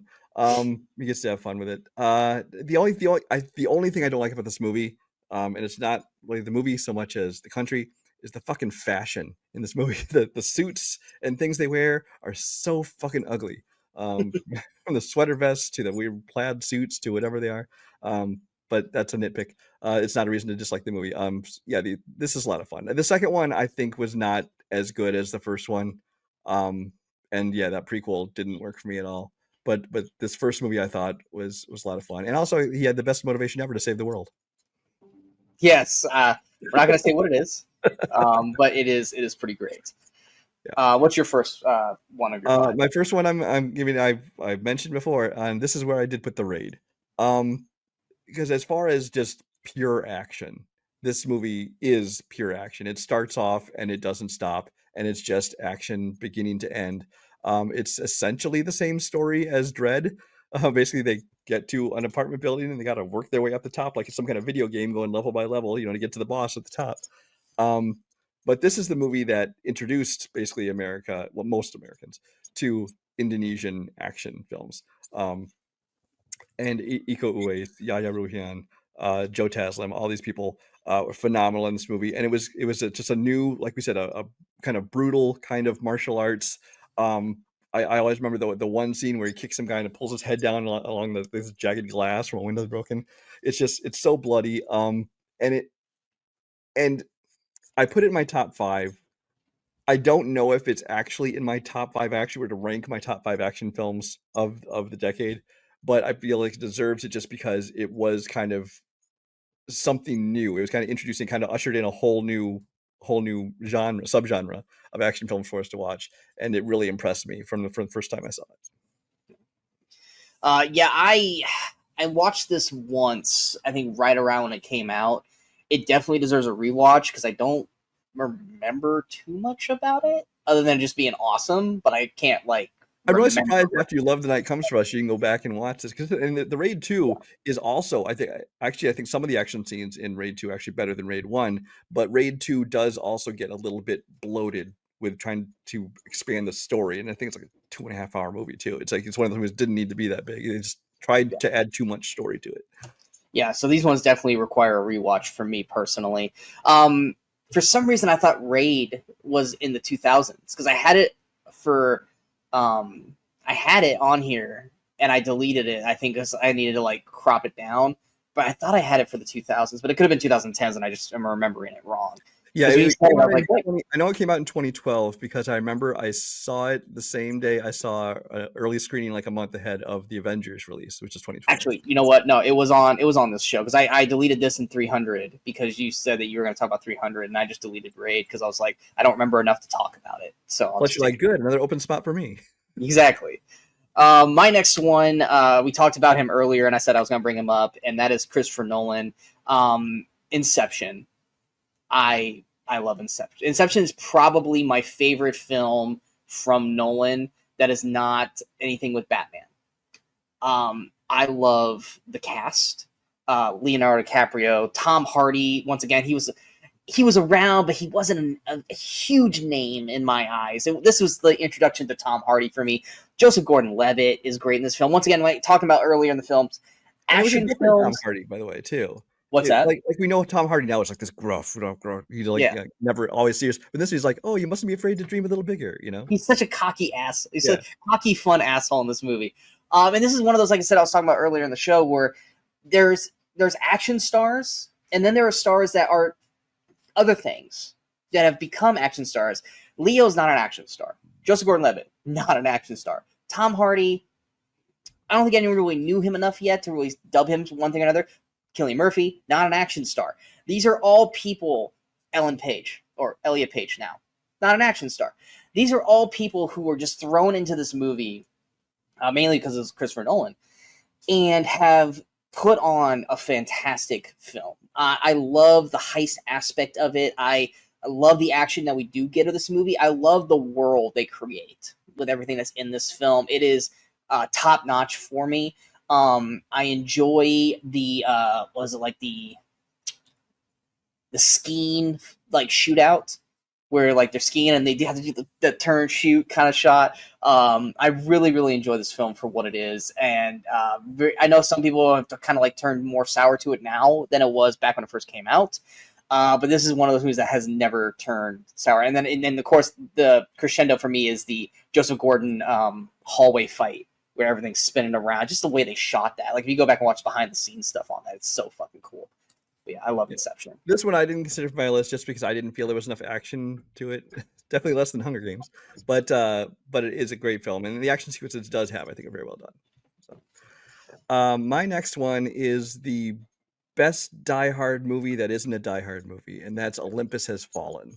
There have been thousands, not about thousands. There have been plenty of Die Hard knockoffs, and this one is shameless in its Die Hard knockoffness. There are scenes, there are lines of dialogue that are straight out of Die Hard, but somehow it still managed to be a great film. And I know this came out like around the same time as White House Down, the dueling, attack on the White House films. This is by far, I think, the superior one.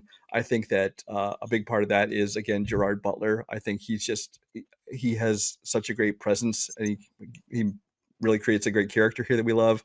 The action scenes, though, are so well done. And I love that, and this is especially in the 2010s when almost everything was going PG-13 because they were all worried about box office. This one was like, no, we're going fucking hard R. Just swear their heads off. There's gonna be blood, explosions, body parts flying. You do have to suspend disbelief about how easily they were able to take over the White House and things that didn't occur to stop them. But I just thought it was a very well done film. I only saw it the one time right around it came out, so much like the Raid.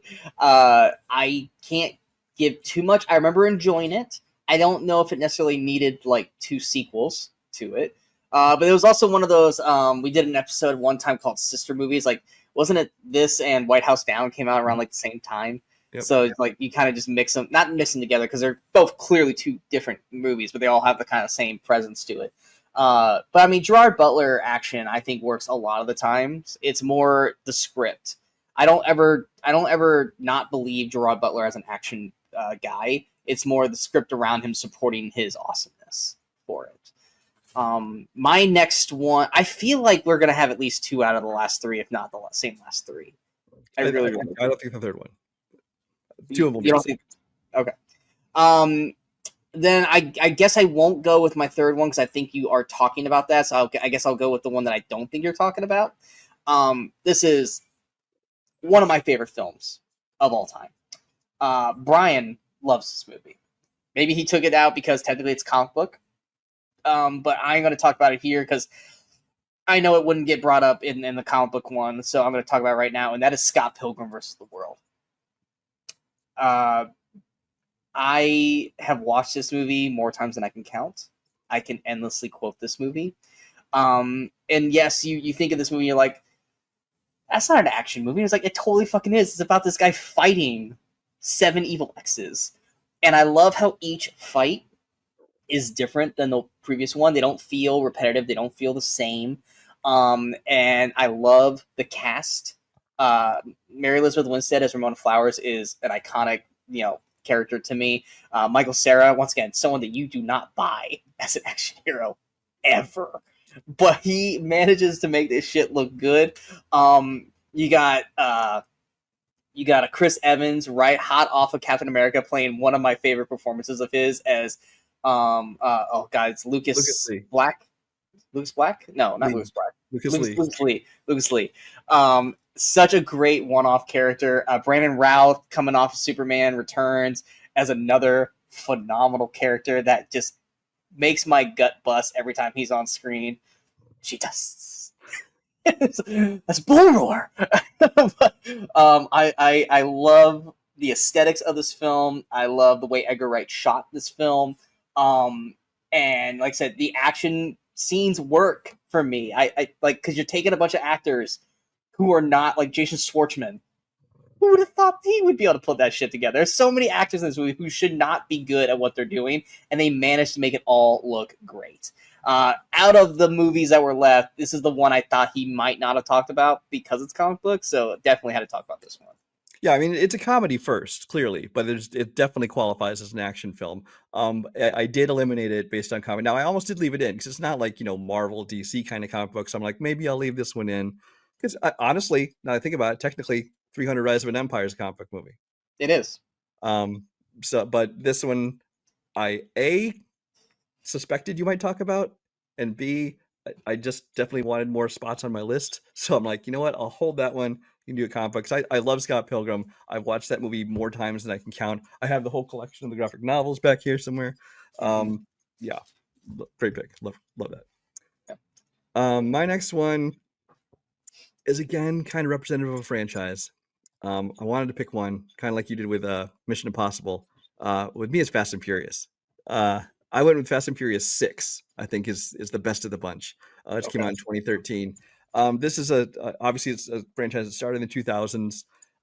Kind of reinvented itself in 2009, I think, with Fast and Furious, the 4th film, and then from then just kind of got better and better. And I think 6 is where it peaked. Because you had the Rock was now essentially part of the team. Obviously you had the whole team here. You'd added by this point Sung Kang, Gal Gadot's in here, Ludacris is in there. Luke Evans, I thought was a great villain. Gina Carano, who at the time I liked as an MMA fighter. She can handle action, but like Ronda Rousey, can't act. Better than Ronda Rousey. Yeah, so she can act better than Ronda Rousey, though. Yeah. Joe Taslim, again, he was one of the villains in this one. I thought the action sequences were phenomenal in this, and I thought this is kind of the peak of where they were big and kind of crazy, but without being so insane that it's like totally beyond belief, like when they went into space and things like that. But yeah, this is a franchise that, I will admit it's just popcorn entertainment. The high art this is not. But as far as just fun blockbuster entertainment, I enjoy this franchise, except for 9. And this, I think, was the best of the bunch. This is the one with the airplane, right? This one ends with the airplane, yes. Yeah, it was like the unending unending runway. Yeah, unending runway. I think if I was going to pick a Fast and Furious one, I probably would have picked 5.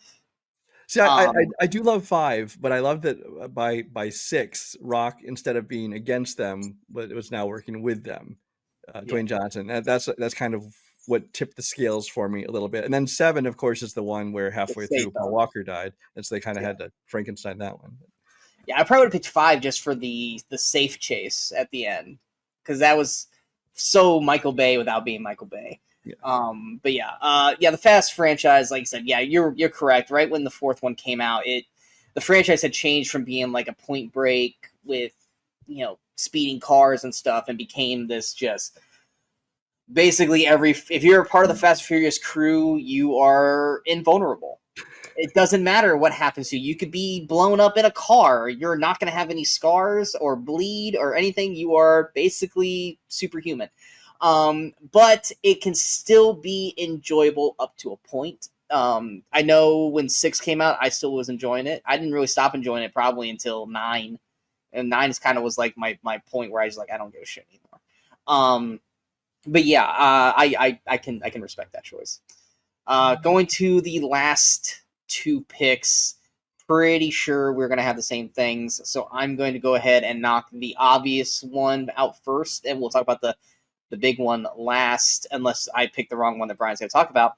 But I know we're going to talk about the same one, so it doesn't fucking matter. The next one is one that is from an old franchise that we already talked about in the 80s as overrated. But then it came back in the 2010s and became one of the best action films ever shot, and that is Mad Max Fury Road. Oh, I didn't have that one. I'm Of kidding. course I'm you did. kidding. Of course you did. Especially since you love it more than I do. uh, It's a featured film on the thumbnail. exactly. Mad Max Fury Road is the least Mad Max of all the Mad Max movies until Furiosa came out. Like I said, it's the She's one a supporting where character in this movie. exactly she's technically a supporting character, but she really is the lead in this That's because what I'm saying. He's the supporting character in this movie. She's the lead. exactly it's like the movie is Furiosa. It's Furiosa. Charlize Theron kills in this movie. Tom Hardy, I think, is solid as Max. And I think it's just because they don't. I mean, he and I say they don't give him much to do. He has plenty to do in terms of character. Max doesn't really have much character other He than doesn't have any just more character than Nicholas Holt's Nux, you know? exactly. And I think Nux has more character than Max in this movie. Visually, this movie is fucking gorgeous. Characters are iconic. Action is fun and just breathtaking as you go through it. I'm gonna switch it back over to Brian because I know he loves this movie more than me. But yeah, it's one of the best films in the 2010s, easily. Oh, for me, it is the best action film of 2010s. And I consider it the best film of 2015, which is, high praise considering Force Awakens and Jurassic World came out, which I love both of those movies as well. But this is a movie that I had seen the Mad Max movies, didn't really care about them, didn't care about they were making another one. Saw the previews, I'm like, wow, that looks intriguing, and the look of the movie, I want to check that out. And I saw it, and I was blown away. I think I saw it 3 times the first weekend because different friends of mine wanted to go see it. And then they put it back in theaters like several months later, and they put it back in IMAX. I'm like, oh, I'm gonna go see it in IMAX now, and saw it again. And I just love this movie. I think the look of it is phenomenal. It's got such a unique look to it. Both the color palette and the style of it is great. But what makes it great is the action sequences, because we've talked about before.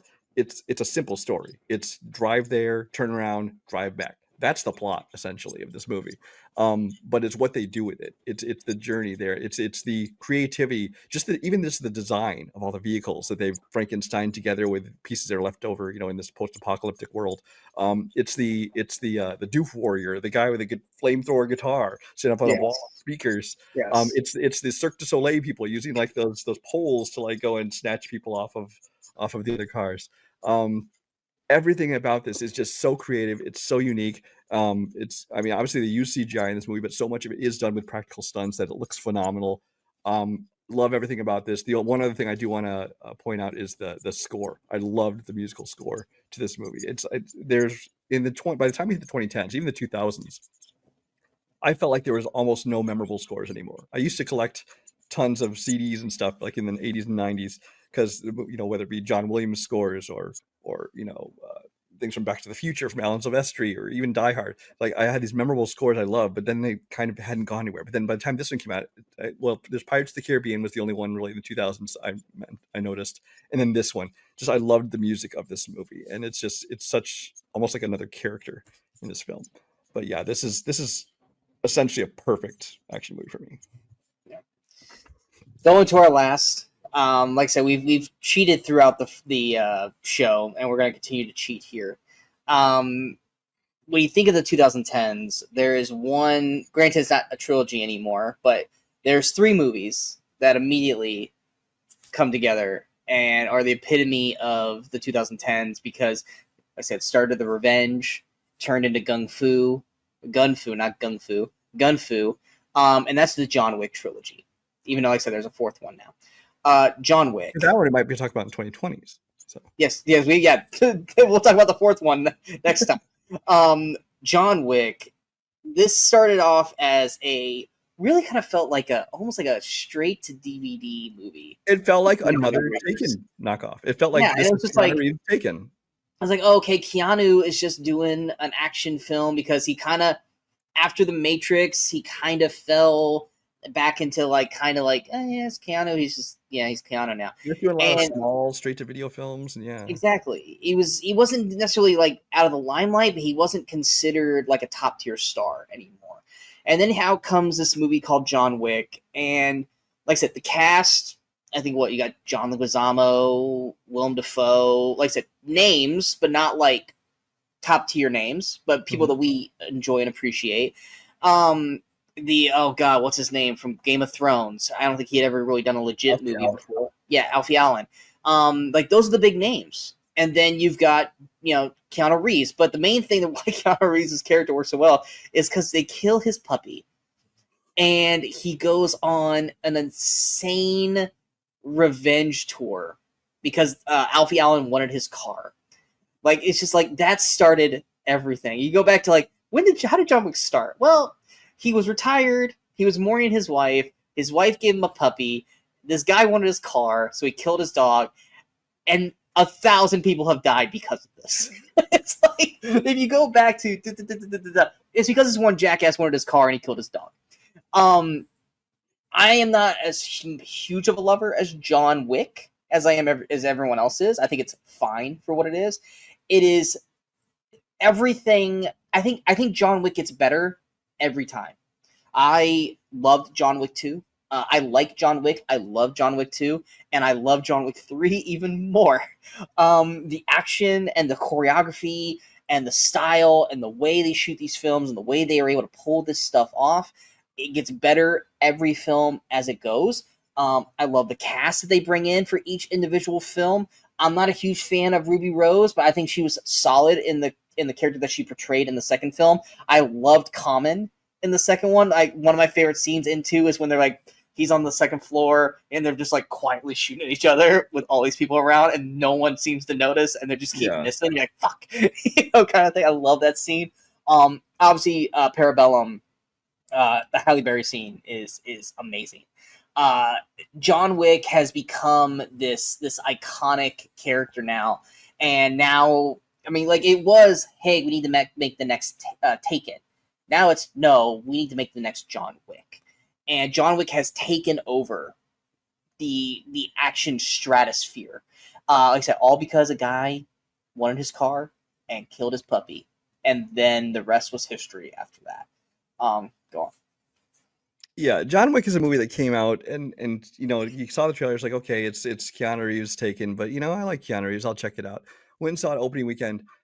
Blown away by this movie. Love this movie, and I'm so glad that enough other people latched onto it that it's become this big franchise.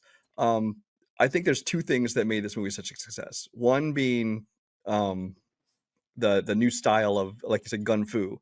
It was this great new style of action where it was something unique, something different. It wasn't just the same old, it wasn't pure gunfire, but it wasn't a martial arts film either. It was kind of mixing everything together into a new style of fighting that worked very well.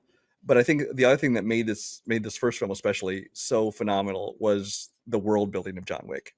I mean, that's what everybody talks about when that first film is. You talk about how they've put you in this world that they've just completely invented, but you completely understand everything going on. You understand how the coins are the currency, whether it be the guy coming to clean up the dead bodies, or whether it be getting a room at the Continental. You love the whole idea of the Continental hotels and how it's like this neutral Safe ground haven. where where no actual business can be conducted. Although it obviously does when Adrian Pilecki starts trying to kill him. But everything about it is just so well done. And totally forgot what I was going to say. Damn it. Lost my train of thought. Anyway, the directors of this film, obviously, Chad Stahelski is the credited director of this film, but it was actually co-directed by Chad Stahelski with David Leitch, and the two of those are now like the kings of the action genre. Obviously, Chad has still been, just cranking out the John Wick movies. I believe he's working on a Highlander movie next, reboot with Henry Cavill starring in that one. David Leitch has obviously gone on to direct so many films that we love that we will be talking about at least a couple of them in the 2020s show. Maybe all of his movies at this point, who knows? But yeah, I remember what I was going to say before is people always talk about, all this is just because he killed his dog, which even the characters that say it's just because of a dog. It's not about the dog. It's about this man was in grief for his dead wife, and that dog represented basically the love of his wife, and how much he loved her and how he could keep a piece of her because it was a gift to her, and they took that from him, and it basically just snapped him, and he goes in this rampage. And then from that point on, obviously became about more than the dog, because it was other people trying to kill him, and basically he's the one on the run now. He's not the one trying to kill people, he's the one being chased. It does, you do have to stretch believability on some of these things, like when people are, having gunfights in public and stuff, and nobody's The noticed. lack of police anywhere in the world. Police anywhere except the one cop that comes to his door that knows what he's doing. He's like, "Oh, you working, John?" I love that guy. The fact that apparently everyone in the world is an assassin. It's Yeah, was that the end of 2, where like everyone in like the park was like you need to run. Well, it's at the end of 2, because they were going to give him like a 3-hour head start or 1 hour head start. Yeah, it was like 1 hour head start. Yeah, and that's when you start and everybody's getting the contract, and they're all going to go try to kill him. It's the whole world of assassins. Then there's no assassins. Well, that's just I think it was in my review of the last one, which we'll talk about in the 2020s, where I was talking about how I've realized I need to switch my mindset to this is like an alternate reality. There aren't cops everywhere. You have to just, once I'm able to accept that this is not going to live by real world rules, then I can sit back and enjoy it a lot more. Because I will say the one thing I've always hated in the John Wick franchise, and I believe it was introduced in 2, was the fucking bulletproof suits.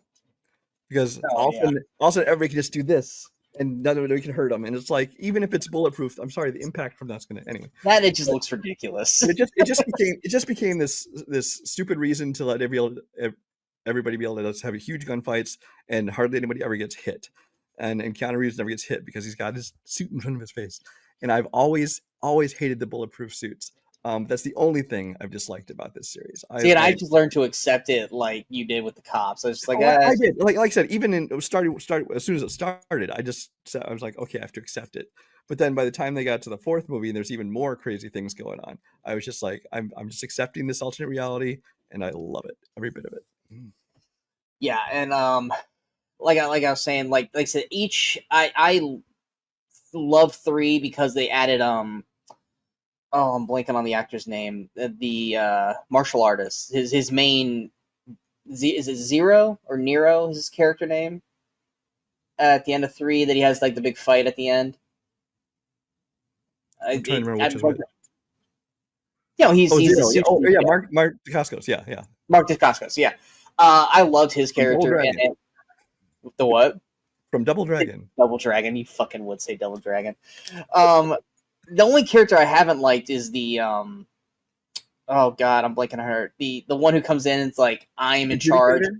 Yes, the Adjudicator. That's the only character. I didn't really care for that whole storyline. Yeah. That's the only character that I'm just like, this doesn't work. Like I don't like this character at all.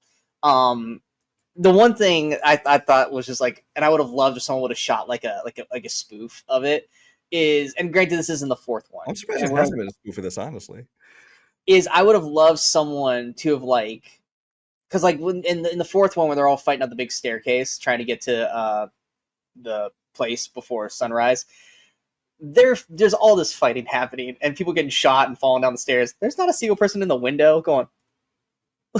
I would have loved someone to have just made a spoof of just like someone looking out the window. I've never seen this shit. Oh my god! It was like because all this shit's happening in like a neighborhood. I was just thinking, like, I was just saying, I'm surprised there hasn't been a spoof of this. And I was thinking of the stairway scene. You see somebody just like falling forever and like making fun of it. Like, nope, that's what happens in the real movie. So, like, oh man, that guy fucked up. Oh, he's getting back up again. It's like it's just there's so many things that happen in front of everybody that like in the third movie where he's on the horse and he's just running down the street and then like he's killing people on motorcycles. So cool. Like when the guys he's fighting on the horse, the guys are on the motorcycle and they all pull out those swords in unison. Oh, I love that shot, man. Such a great shot. It's like you gotta think like these other people who are just randomly driving by going, what the fuck was that?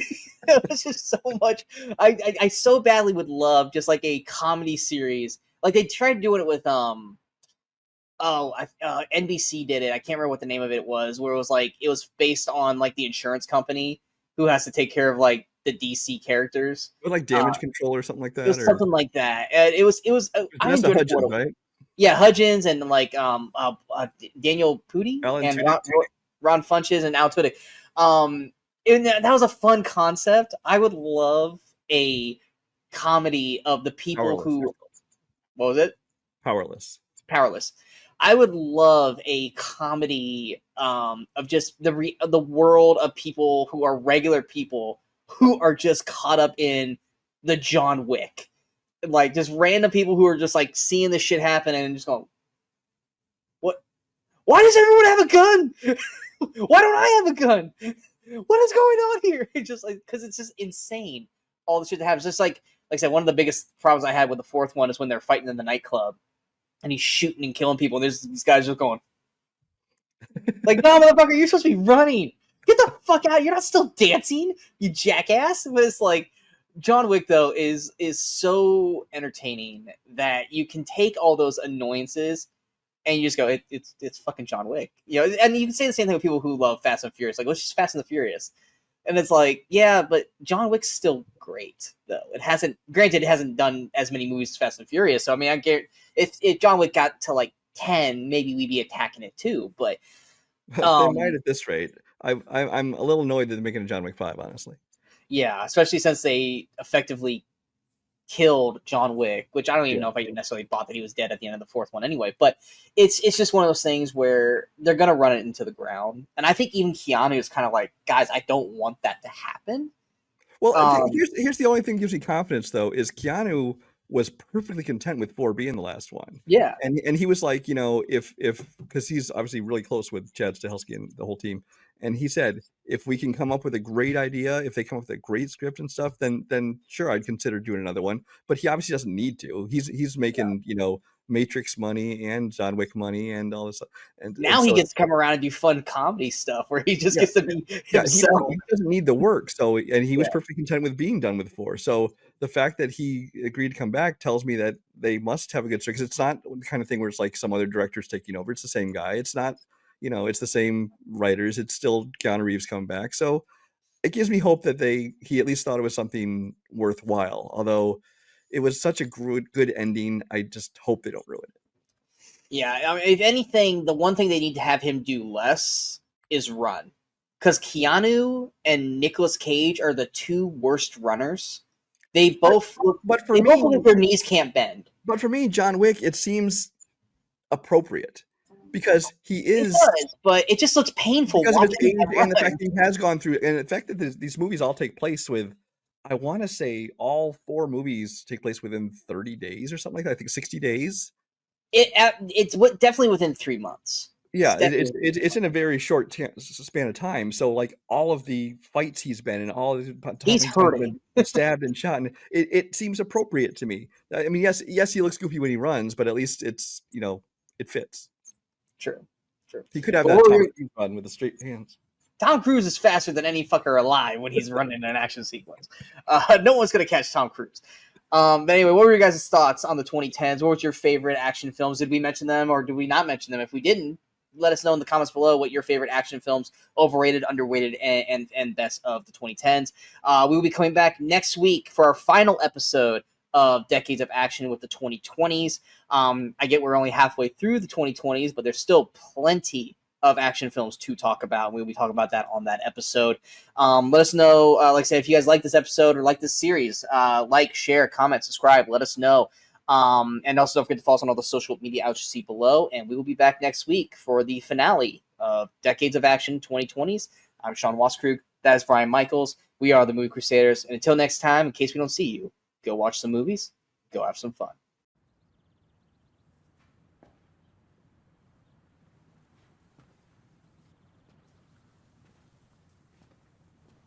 You're still here. It's over. Go home. Oh, you're expecting a teaser for Deadpool 2. Well, we don't have that kind of money. Are you expecting Sam Jackson show up with an eye patch and a saucy little leather number? Go.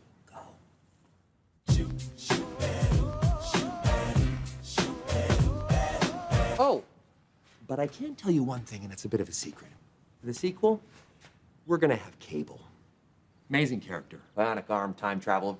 We have no idea who we're gonna cast yet, but it could be anybody. Just need a big guy with a flat top. Could be Mel Gibson, Dolph Lundgren, Keira Knightley. She's got range, who knows? Anyway, big secret. Shh. Oh, and don't leave your garbage all lying around. It's a total dick move. Go.